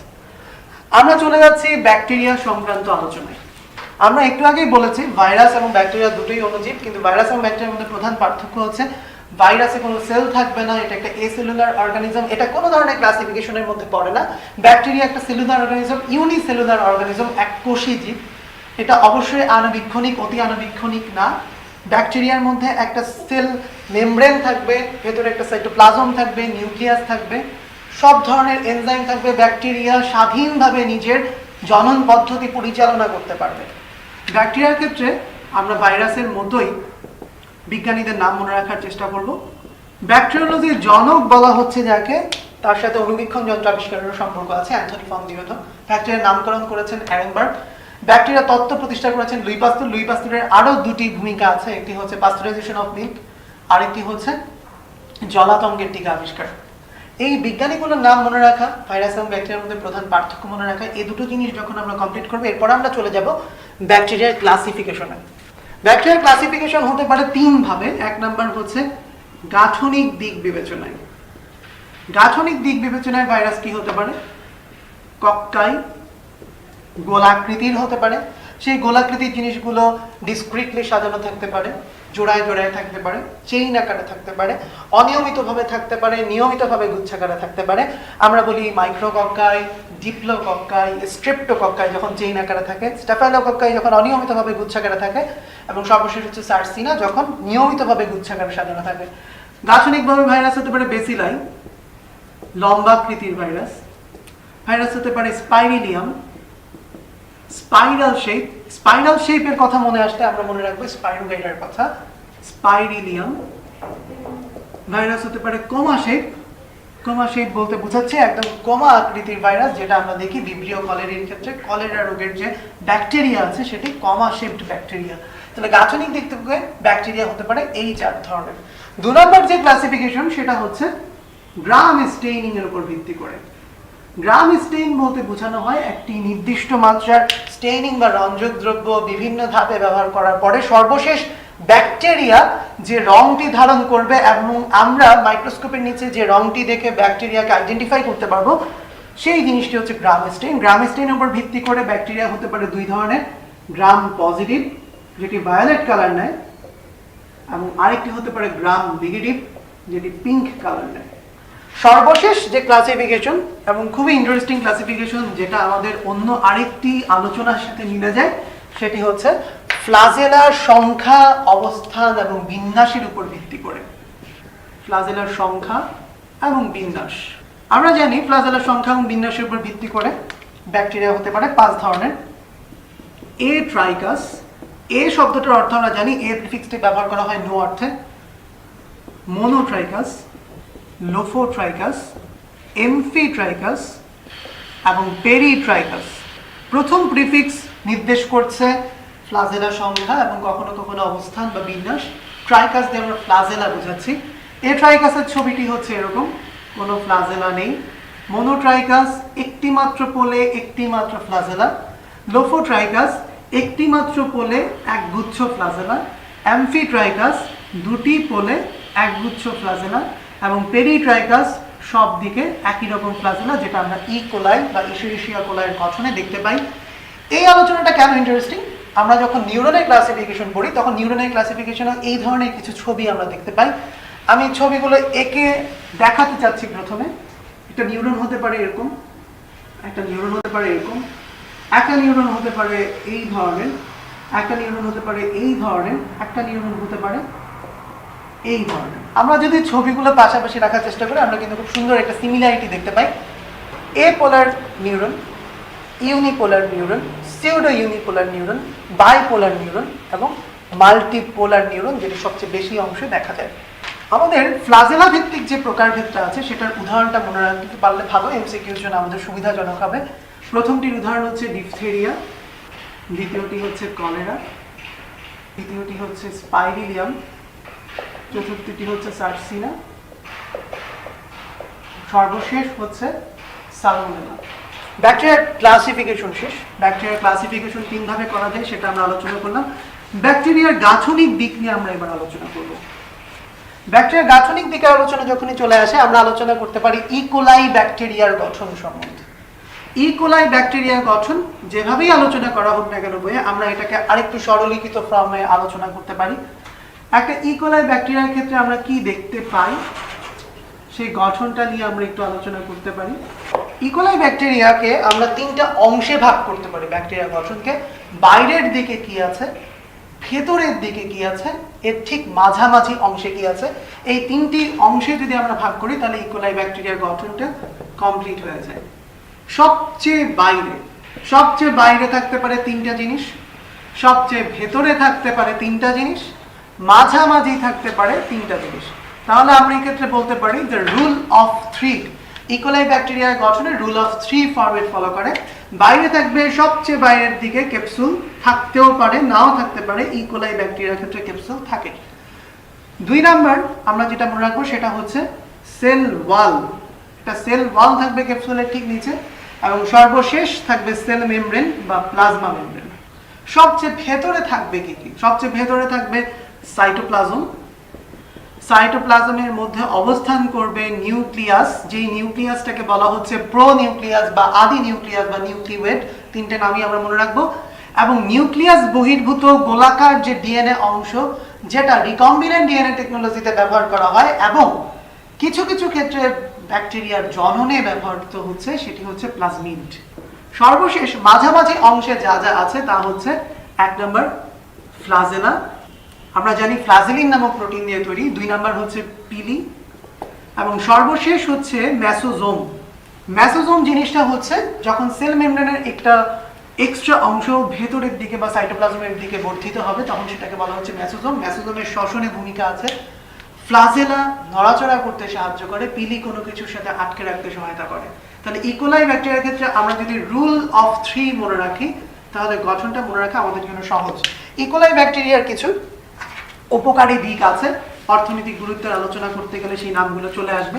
ইকোলাই ব্যাকটেরিয়া আমাদের কিছু ক্ষতি করে আমরা জানি। ইকোলাই ব্যাকটেরিয়া ট্রাভেলার ডায়রিয়া করতে পারে, ইকোলাই ব্যাকটেরিয়া হেমোরেজিক ডায়রিয়া বা ডিসেন্ট্রি করতে পারে, ইকোলাই ব্যাকটেরিয়া মেনিনজাইটিস করতে পারে, E. coli bacteria urinary tract infection বা মূত্র নালীর প্রদাহ বা ইনফ্ল্যামেশন করতে পারে। কিন্তু ইকোলাই ব্যাকটেরিয়ার গুরুত্বপূর্ণ দিকটা কি, উপকারিতা কি? ইকোলাই ব্যাকটেরিয়ার উপকারিতা আমরা মনে রাখতে পারি আভিড দিয়ে। What will be represented by avid? এতে আমরা মনে রাখবো অ্যাসিড তৈরি হয়। আমরা জানি গ্লুকোজ এবং ল্যাকটোজকে ভেঙে ফার্মেন্টেশন প্রক্রিয়ায় অ্যাসিড এবং গ্যাস তৈরি করে। এছাড়াও ইকোলাই থেকে তৈরি হয় অ্যান্টিবায়োটিক। আমরা জানি কোলিসিন নামক অ্যান্টিবায়োটিক তৈরি করা হয়। ভি দিয়ে আমরা মনে রাখবো ভিটামিন তৈরি করা হয়। ইকোলাই ব্যাকটেরিয়া আমাদের অন্ত্রে ভিটামিন তৈরি করে। কি কি ভিটামিন তৈরি করে? নামগুলো হচ্ছে ভিটামিন B12, ই এবং কে। আইতে আমরা মনে রাখতে পারি ইন্টারফেরন এবং ইনসুলিন। ইনসুলিন উৎপাদন, যেটা রিকম্বিনেন্ট ডিএনএ টেকনোলজির মাধ্যমে আমরা করতে পারি। এবং ইন্টারফেরন তৈরি, ইন্টারফেরন ক্যান্সার এবং ভাইরাসের বিরুদ্ধে কাজ করতে পারে। আর হচ্ছে রিকম্বিনেন্ট ডিএনএ টেকনোলজি। আমরা জানি রিকম্বিনেন্ট ডিএনএ টেকনোলজির মাধ্যমে অনেকগুলো প্রযুক্তির দিক আমাদের সামনে উন্মোচিত হয়েছে। সেই রিকম্বিনেন্ট ডিএনএ টেকনোলজিতে ইকোলাই ব্যাকটেরিয়ার প্লাজমিড ব্যবহৃত হচ্ছে, এবং সেই প্লাজমিড ব্যবহার করে রিকম্বিনেন্ট টেকনোলজির মাধ্যমে আমরা ইনসুলিন তৈরি করতে পারি, পেনিসিলিন তৈরি করতে পারি এবং অন্যান্য জৈবিক জিনিসপত্র রাসায়নিকভাবে তৈরি করা সম্ভব। ইকোলাই ব্যাকটেরিয়ার অর্থনৈতিক গুরুত্ব শেষ হচ্ছে। ব্যাকটেরিয়া ঘটিত রোগগুলো মনে রাখা আমাদের জন্য খুব বেশি জরুরি না, কারণ ভাইরাস ঘটিত রোগগুলো যদি আমরা মনে রাখতে পারি, তাহলে সেটার উপর বেস করে ডিডাকশন করে আমরা ইকোলাই ব্যাকটেরিয়া এবং ব্যাকটেরিয়ার গুরুত্বগুলো যদি মনে রাখতে পারি, তাহলে ব্যাকটেরিয়ার অপকারী দিক বা মানুষ্য ঘটিত যে রোগগুলো হচ্ছে সেগুলো থেকে আমরা অ্যান্সারগুলো বের করে নিয়ে আসতে পারবো। ব্যাকটেরিয়ার অপকারিতা আলোচনার পরে আমরা কিছু উপকারী দিক একসাথে করে আলোচনা করতে চাই। যেমন দুটো ইম্পর্টেন্ট ব্যাকটেরিয়া হচ্ছে ক্লোস্ট্রিডিয়াম এবং বেসিলাস। ক্লোস্ট্রিডিয়াম এবং বেসিলাসের নানামুখী উপকারী দিক আছে। আমরা যদি সেগুলোকে একসাথে করে রাখি, তাহলে আমাদের জন্য মনে রাখা এবং পরীক্ষা অ্যান্সার করাটা খুব বেশি সুবিধাজনক হয়। ক্লোস্ট্রিডিয়াম প্রতিষেধক তৈরিতে ব্যবহৃত হতে পারে, যেমন টিটেনাসের প্রতিষেধক। নাইট্রোজেন সংবন্ধনে এসিটন কিছু রাসায়নিক পদার্থ তৈরি করতে পারে, যার মধ্যে এসিটন আছে, এবং পাট শিল্পে ব্যবহৃত হয়।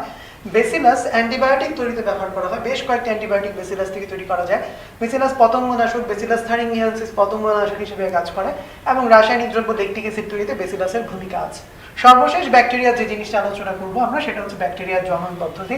ব্যাকটেরিয়ার জনন পদ্ধতি নিয়ে নানা ধরনের ফ্যালাসি আছে, তবে আমরা সবগুলো দিকে আলোচনা করে ফেলতে চাই যেন এমসিকিউ সবগুলো জিনিস কভার হয়ে যায়। অঙ্গজ জনন হতে পারে, অযৌন জনন হতে পারে, যৌন জনন হতে পারে। আমরা জানি যৌন জনন মানে তাই যেখানে দুটো গেমিট তৈরি হবে, গেমিটের মধ্যে মিলন হবে, জাইগোট হবে। অযৌন জনন মানে যেখানে কোনো গেমিট তৈরি হয় না, স্পোরের মাধ্যমে বংশবৃদ্ধি হয়। এবং অঙ্গজ জনন হচ্ছে এ দুটোর কোনোটি না, কোনো ধরনের অঙ্গজ উপাদান অথবা শারীরিক কোনো অংশ অথবা সেলুলার কোনো ম্যাটেরিয়াল থেকে যদি নতুনভাবে কোনো কিছু তৈরি করা যায়। অঙ্গজ জননের মধ্যে 3টি জিনিস পড়ে, সেটি হচ্ছে দ্বিবিভাজন, আমরা বলি বাইনারি ফিশন। আরেকটি নাম হচ্ছে অ্যামাইটোসিস, হঠাৎ করে দুভাগে ভাগ হয়ে যাওয়া, এবং অপত্য কোষ তৈরি করতে পারা। মুকুলোদ্গম হতে পারে বাডিং, যেটা আমরা হাইড্রার ক্ষেত্রে দেখতে পাই, যে একটা মুকুল তৈরি হবে, মুকুলের বৃদ্ধি এবং বিকাশ হবে, সর্বশেষ মুকুলটি আলাদা হয়ে যাবে। ব্যাকটেরিয়ার ক্ষেত্রেও সেটি সম্ভব। এবং সর্বশেষ হচ্ছে খণ্ডায়ন, ব্যাকটেরিয়ার কোনো একটি অংশ খণ্ডকায়িত হয়ে আলাদা হয়ে গেল, সেখান থেকে নতুন একটি ব্যাকটেরিয়া তৈরি হলো। অযৌন জনন তিন ধরনের হতে পারে। কনিডিয়ার মাধ্যমে, যেটা আমরা পেনিসিলিনের ক্ষেত্রে দেখতে পাই যে কনিডিয়া তৈরি হয়ে নতুন পেনিসিলিন যেমন তৈরি হয়, ব্যাকটেরিয়ার ক্ষেত্রে সেটা সম্ভব। জুওস্পোর এবং এন্ডোস্পোর দু ধরনের স্পোর তৈরির মাধ্যমে ব্যাকটেরিয়ার জন্ম সম্ভব হতে পারে। সর্বশেষ হচ্ছে যৌন জনন, ম্যারোজাইগোট। আমরা জানি যে পাইলি আছে ব্যাকটেরিয়ার মধ্যে, সেই পাইলির মধ্যে একটা পাইলি হচ্ছে সেক্স পাইলি বা জনন পাইলি। যখন দুটো ব্যাকটেরিয়া পরস্পরের কাছাকাছি চলে আসবে তখন সেক্স পাইলি বা জনন পাইলির মাধ্যমে কিছু প্লাজমিড এক ব্যাকটেরিয়া থেকে আরেক ব্যাকটেরিয়াতে চলে যাবে।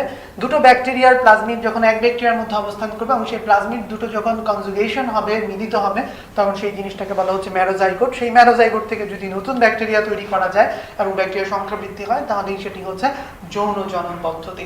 তাহলে ব্যাকটেরিয়া আলোচনা শেষ হয়ে যাচ্ছে আমাদের।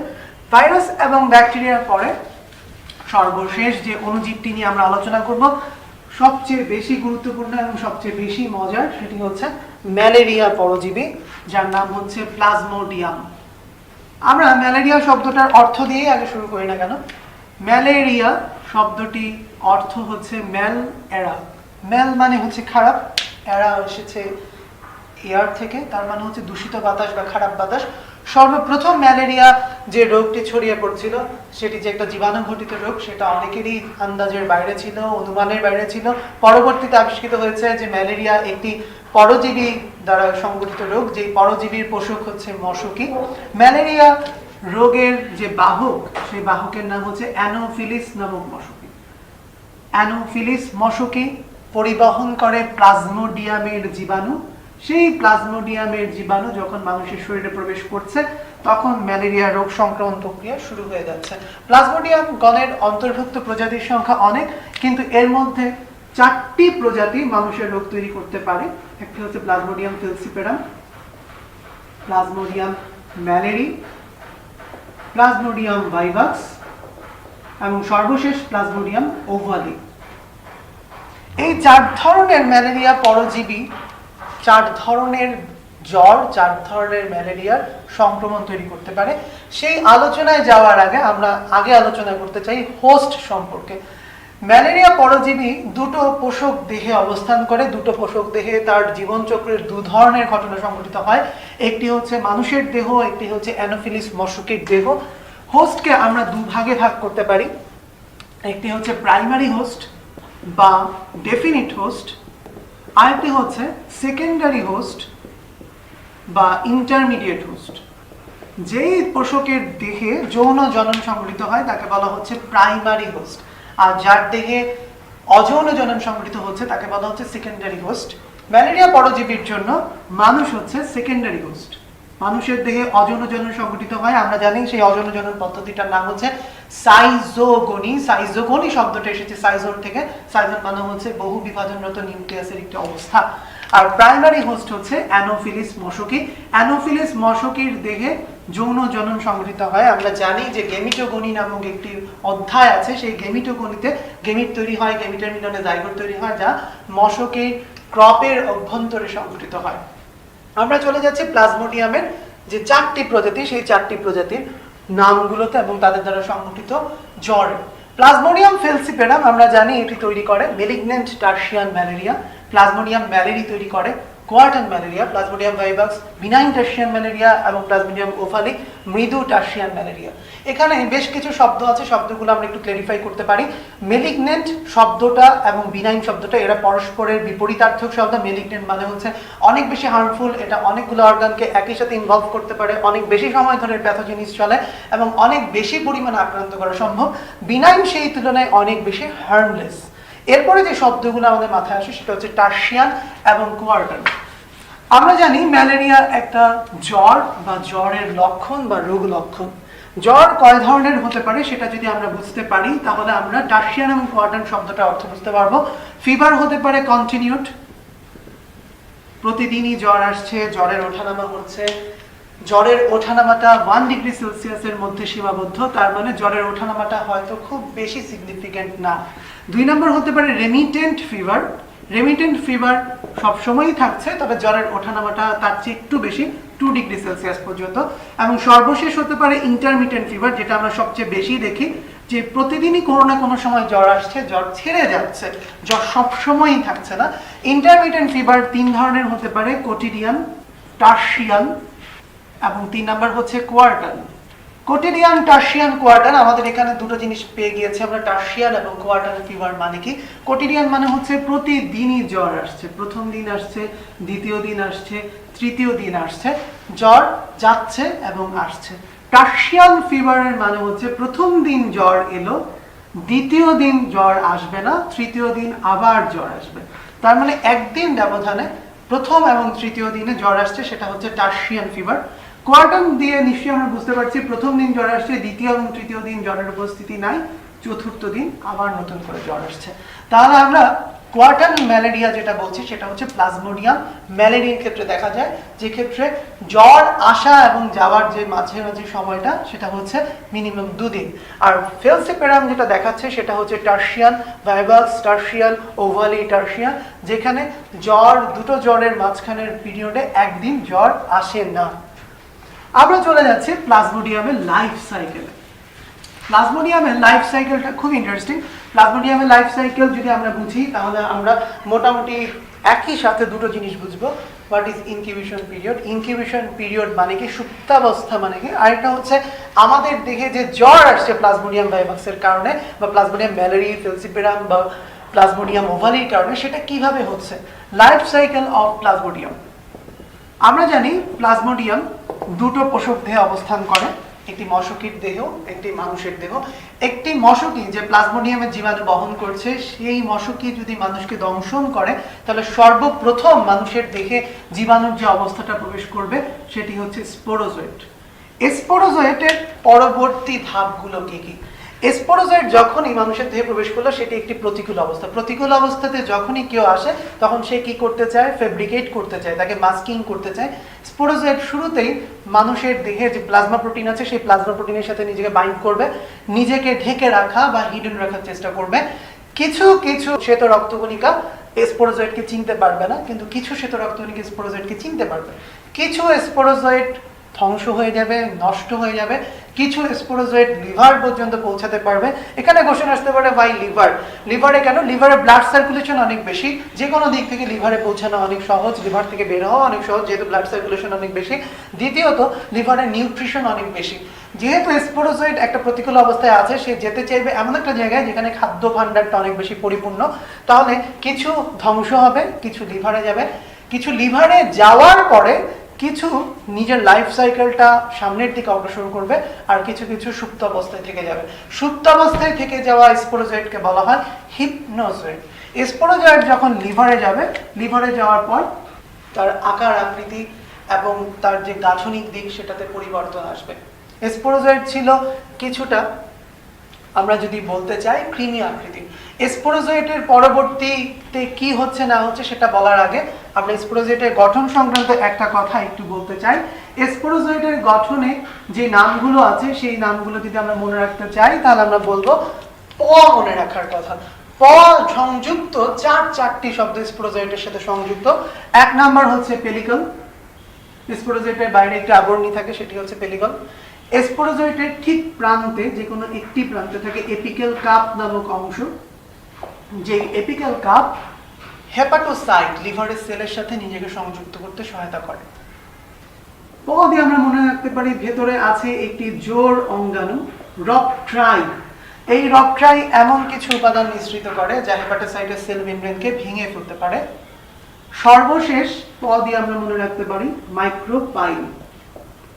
মাইক্রোপাইলে প আছে। মাইক্রোপাইল হচ্ছে রকট্রাইয়ের ঠিক পেছনে অবস্থিত ছোট একটি ছিদ্র। এই ছিদ্র দিয়ে রকট্রাই কর্তৃক নিঃসৃত উপাদান বের হতে পারে। স্পোরোজোয়েটের এই চারটি প মনে রাখার পরে আমরা মাথায় রাখবো যে স্পোরোজোয়েট যদি লাইফ সাইকেল কন্টিনিউ করে, স্পোরোজোয়েটে পরবর্তীতে হবে ক্রিপ্টোজোয়েট, গোলাকৃতির। ক্রিপ্টোজোয়েটের পরে হবে সাইজোন্ট। সাইজোন্ট হচ্ছে নিউক্লিয়াসের বহু বিভাজনরত অবস্থা। সাইজোন্টের পরবর্তীতে যখন নতুন করে অণুজীব বা পরজীবীর নতুন গঠন তৈরি হবে সেটাকে বলা হবে ক্রিপ্টোমেরোজোয়েট। এই ক্রিপ্টোমেরোজোয়েট পর্যন্ত ঘটনাটাকে আমরা বলছি হেপাটিক সাইজোগনি। এই ঘটনাগুলো লিভারের অভ্যন্তরে ঘটছে। এই লিভারের অন্তর্ভুক্ত এই ঘটনাটার পরবর্তী ধাপ হচ্ছে এক্সো এরিথ্রোসাইটিক সাইজোগনি। তার মানে এরিথ্রোসাইটিক সাইজোগনি শুরুর ঠিক পূর্ববর্তী অবস্থা। ক্রিপ্টোমেরোজোয়েটের অভ্যন্তরে শুরু হয়ে গেল আবারও সাইজোন্ট।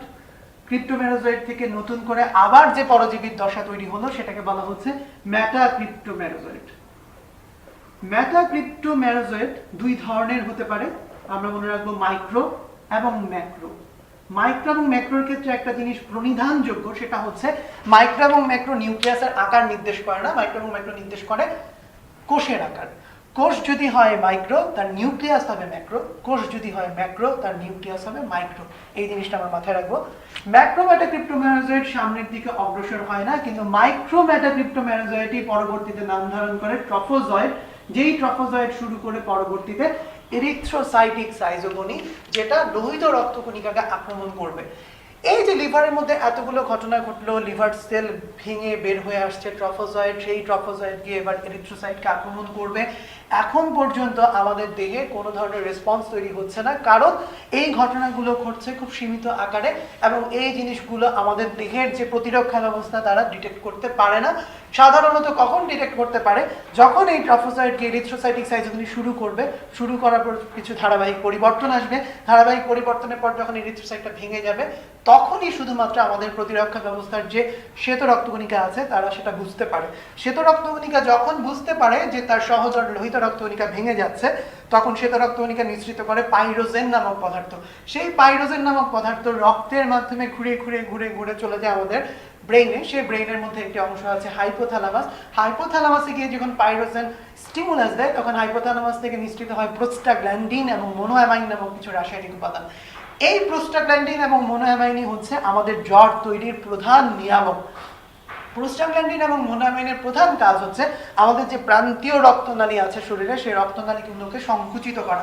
যদি প্রান্তীয় রক্তনালী সংকুচিত হয় তাহলে প্রান্তীয় রক্ত পরিবহনও কমে আসবে, রক্ত সরবরাহ কমে আসবে। রক্ত সরবরাহ যদি প্রান্তীয় দিকে কমে যায়, আমরা জানি আমাদের দেহের প্রত্যেকটা প্রান্তে স্যালাইভারি সোয়েটিং গ্ল্যান্ড আছে। সেই সোয়েটিং গ্ল্যান্ড হচ্ছে ঘর্মগ্রন্থি। ঘর্মগ্রন্থি আমাদের শরীরের টেম্পারেচার নিয়ন্ত্রণ করতে পারে। ঘর্মগ্রন্থি পানি বের করে দিয়ে, ঘাম বের করে দিয়ে আমাদের শরীর থেকে জমানো তাপটা পরিবেশে বিমুক্ত করে দেয়। যদি প্রান্তীয় রক্তনালিকা সংকুচিত হয়, প্রান্তীয় রক্ত সংবহন কমে যাবে। প্রান্তীয় রক্ত সংবহন কমতে কমতে একটা পর্যায়ে নীল হয়ে যাবে। আমাদের ঘর্মগ্রন্থি ঘাম হিসেবে বের করার মতো রক্ত পাবে না, কারণ রক্ত থেকেই সে পানিটা বের করে দেয়, ফলে ঘাম নিঃসৃত হবে না। শরীরের মধ্যে টেম্পারেচারটা উন্মুক্ত না থেকে আটকে যাবে এবং সেই টেম্পারেচার আটকে যাওয়ার জন্য একটা পর্যায়ে আমাদের জ্বর আসবে। এই যে জ্বর আসার প্যাথোজেনেসিস, এই প্যাথোজেনেসিসের সাথে ইনকিউবেশন পিরিয়ড বা সুপ্তাবস্থার সম্পর্কটা কি? এই যে স্পোরোজয়েট আমাদের শরীরে ঢুকলো, স্পোরোজয়েট ঢোকার পর থেকে এই রোগ লক্ষণ বা জ্বর আসার মধ্যবর্তী যে ধাপটা, সেটাকে বলা হচ্ছে ইনকিউবেশন পিরিয়ড বা সুপ্তাবস্থা, যেই সময়টার মধ্যে পরজীবী আমার শরীরে অবস্থান করছে কিন্তু আমার শরীরের রোগ লক্ষণগুলো প্রকাশিত হচ্ছে না। তাহলে লাইফ সাইকেলের মধ্য থেকে আমরা ইনকিউবেশন পিরিয়ড এবং জ্বর আসার প্রক্রিয়াটা কিছুটা আলোচনা করলাম। আমরা শেষ করেছিলাম হেপাটিক এবং এক্সো এরিথ্রোসাইটিক সাইজোগনি। এরিথ্রোসাইটিক যে সাইজোগনিটা শুরু হচ্ছে সেটা শুরু করবে স্পোরোজয়েট, ট্রফোজয়েট। স্পোরোজয়েট শুরু করেছিল হেপাটিক সাইজোগনি। তাহলে আমাদের এখানে কিছু কিছু জিনিস মনে রাখতে হবে। হেপাটিক সাইজোগনি শুরু করে কে? স্পোরোজয়েট। হেপাটিক সাইজোগনির শেষ ধাপ কি? ক্রিপ্টোমেরোজয়েট। এক্সো এরিথ্রোসাইটিক সাইজোগনি শুরু করে কে? ক্রিপ্টোমেরোজয়েট। শেষ করে কে? মেটাক্রিপ্টোমেরোজয়েট। এরিথ্রোসাইটিক সাইজোগনি শুরু করছে কে? আমরা জানি ট্রফোজয়েট। ট্রফোজয়েটের পরবর্তী ধাপ হচ্ছে সিগনেট রিং। রিং আকৃতির গহ্বর তৈরি হয়, যেটাকে আমরা বলছি সিগনেট রিং। সিগনেট রিং গঠনের পরের ধাপ হচ্ছে এমিবয়েড ট্রফোজয়েট। এমিবার মতো কিছু ঘনপথ তৈরি হয়। এমিবয়েড ট্রফোজয়েটের পরবর্তী ধাপ হচ্ছে সাইজন্ট। সাইজন্টের পরবর্তী ধাপ হচ্ছে ম্যারোজয়েট বা রোজেট। ম্যারোজয়েট বা রোজেট তৈরির পরের ধাপ হচ্ছে গেমিটোসাইট। তাহলে আমাদের মাথায় রাখতে হবে এরিথ্রোসাইটিক সাইজোগনি শুরু হচ্ছে ট্রফোজয়েট দিয়ে, শেষ হচ্ছে গেমিটোসাইটে। এরিথ্রোসাইটিক সাইজোগনি শেষ মানে হচ্ছে মানুষের দেহে পরজীবীর জীবনচক্র শেষ। তাহলে যদি বলা হয় মানুষের দেহে পরজীবীর প্রথম ধাপ কি, তাহলে আমরা বলবো স্পোরোজয়েট। স্পোরোজয়েট দিয়ে সবকিছু শুরু হয়েছিল এবং সর্বশেষ ধাপ কি? গেমিটোসাইট। এমিবয়েড ট্রফোজয়েট তৈরি হয় এরিথ্রোসাইটিক সাইজোগনি শুরুর 8 ঘন্টা পর। সাইজন্ট তৈরি হয় 36 আওয়ার পর এবং মেরোজয়েট তৈরি হয় 45 আওয়ার পর। তাহলে 8 ঘন্টা, 36 ঘন্টা, 45 ঘন্টা, এই শব্দগুলো মনে রাখতে হবে। সাথে মাথায় রাখতে হবে গেমিটোসাইট কয় ধরনের হয়। আমরা জানি গেমিটোসাইট হতে পারে দুই ধরনের, মাইক্রোগেমিটোসাইট এবং ম্যাক্রোগেমিটোসাইট। মাইক্রোগেমেটোসাইট কোষের আকার ছোট, নিউক্লিয়াস বড়। ম্যাক্রোগেমেটোসাইট কোষের আকার বড়, নিউক্লিয়াস ছোট। এই গেমেটোসাইট মানুষের রক্তে 7 থেকে 10 দিন পর্যন্ত অবস্থান করতে পারে। এই 7 থেকে 10 দিনের মধ্যে যদি মশকি মানুষকে দংশন করে, আক্রান্ত মানুষকে, তাহলে গেমেটোসাইট মশকের লালা গ্রন্থিতে প্রবেশ করবে। আমরা এখান থেকেই চলে যাচ্ছি মশকের দেহের জীবনচক্র।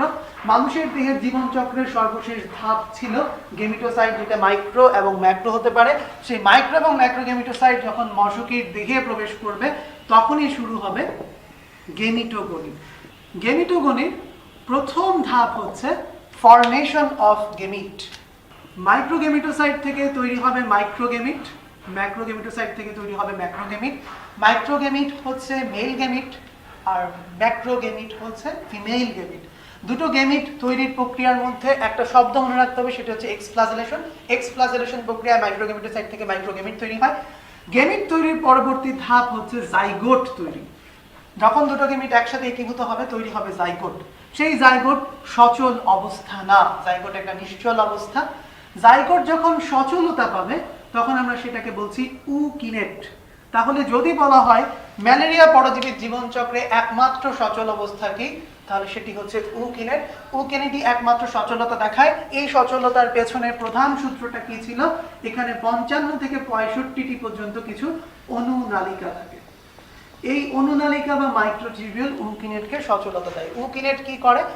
এই ঘটনাগুলো ঘটছিল মশকির ক্রপের মধ্যে। উকিনেট মশকির ক্রপের অন্তঃপ্রাচীর ভেদ করে বহিঃপ্রাচীরের ঠিক নিচে এসে পৌঁছায়। যখনই পরিবেশের পরিবর্তন হলো উকিনেটের জীবন অবস্থাটা কিছুটা সংকটপূর্ণ হওয়ার পর্যায়ে চলে যায়। সো যখনই কোনো একটা সংকটপূর্ণ অবস্থা তৈরি হয়, যে কোনো পরজীবী তার চারদিকে একটা সিস্ট আবরণী তৈরি করে ক্যাপসুলের মতো, তখন উকিনেটের নাম হয়ে যাচ্ছে উসিস্ট। উসিস্ট তৈরি করার মধ্য দিয়ে গেমিটোগনি ধাপ শেষ।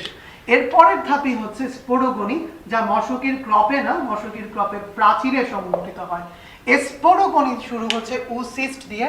উসিস্ট আমরা দেখতেই পাচ্ছি, উসিস্ট একটা টুয়াইস এন অবস্থা, ডিপ্লয়েড অবস্থা, কারণ জাইগোট একটা ডিপ্লয়েড কন্ডিশন।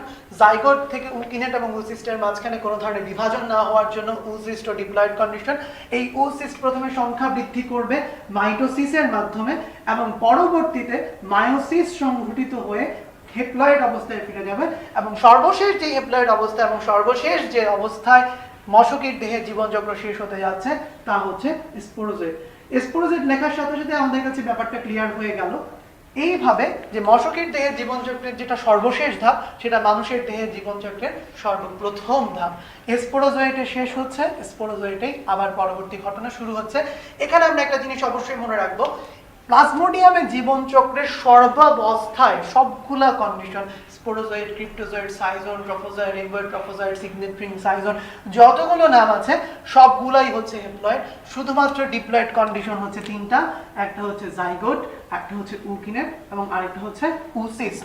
দ্বিতীয় যে জিনিসটা আমাদেরকে মাথায় রাখতে হবে সেটা হচ্ছে, আমরা প্রথমেই বলে নিয়েছি যে সাইজোগনি হচ্ছে একটা অযৌন জনন। অযৌন জনন কোথায় হচ্ছে? আমরা বলেছি মানুষের দেহে। আর যৌন জনন কোথায় হচ্ছে? আমরা বলেছি মশকির দেহে। কিন্তু ইন্টারেস্টিংলি মশকির দেহে শুধু যৌন জননী হয় না, অযৌন জনন হয়। গেমিটোগনি হচ্ছে একটা যৌন জনন পদ্ধতি, কিন্তু স্পোরোগনি হচ্ছে একটা অযৌন জনন পদ্ধতি। আমরা জানি যে অযৌন জনন মানেই হচ্ছে যেখানে স্পোর তৈরি হবে, নামের মধ্যেই সেই সংকেতটা আছে। তাহলে যদি বলা হয় যৌন জনন কোথায় সংঘটিত হয়, তাহলে আমরা বলবো মশকির ক্রপের মধ্যে। কিন্তু যদি বলা হয় অযৌন জনন কোথায় সংঘটিত হয়, আমরা প্রথমেই বলে নিব মানুষের যকৃত, লোহিত রক্তকণিকা এবং সর্বশেষ বলে নিব মশকের ক্রপের প্রাচীর। লাইফ সাইকেল, ইনকিউবেশন পিরিয়ড এবং প্যাথোজেনেসিস অফ ফিভার আলোচনার পরে সর্বশেষ যে আলোচনাগুলো দিয়ে আমরা ম্যালেরিয়া পরজীবী শেষ করতে যাচ্ছি তার মধ্যে হচ্ছে কিছু সংখ্যা তথ্য মনে রাখতে হবে। এই সংখ্যা তথ্যগুলো এমসিকিউর জন্য অনেক বেশি জরুরি। স্পোরোজয়েড সংক্রান্ত সংখ্যা অনেক বেশি। প্রথমত আমরা মনে রাখতে পারি যে উসিস্ট থেকে যে স্পোরোজয়েড তৈরি হয় মশকির দেহে, সেটা তৈরি হতে মশকির দংশন পরবর্তী সময় হচ্ছে 47 থেকে 79 ঘন্টা। প্রত্যেকটা উসিস্টের মধ্যে স্পোরোজয়েটের সংখ্যা 10,000। মশকির লালা গ্রন্থিতে স্পোরোজয়েটের সংখ্যা 3,26,000। প্রত্যেকবার দংশনে প্রবেশ করে প্রায় 10%, তার মানে হচ্ছে 32,600। লালা গ্রন্থিতে স্পোরোজয়েট অবস্থান করতে পারে প্রায় 2 মাস পর্যন্ত। স্পোরোজয়েট যখন মানুষের রক্তে আবার আসে, সেই স্পোরোজয়েট রক্তে প্রবেশের পর থেকে লিভারে পৌঁছাতে সময় নেয় প্রায় 45 মিনিট এবং স্পোরোজোয়েট থেকে পরবর্তীতে ক্রিপ্টোজোয়েট, সাইজোন্ট, ক্রিপ্টোমেরোজোয়েট, সাইজোন্ট, মেটাক্রিপ্টোমেরোজোয়েট হতে যে সময়টা লাগে সেটা হচ্ছে 7 থেকে 10 দিন। সো এই সময়গুলো, এই সময়কালগুলো এবং এই সংখ্যাগুলো এমসিকিউর জন্য জরুরি।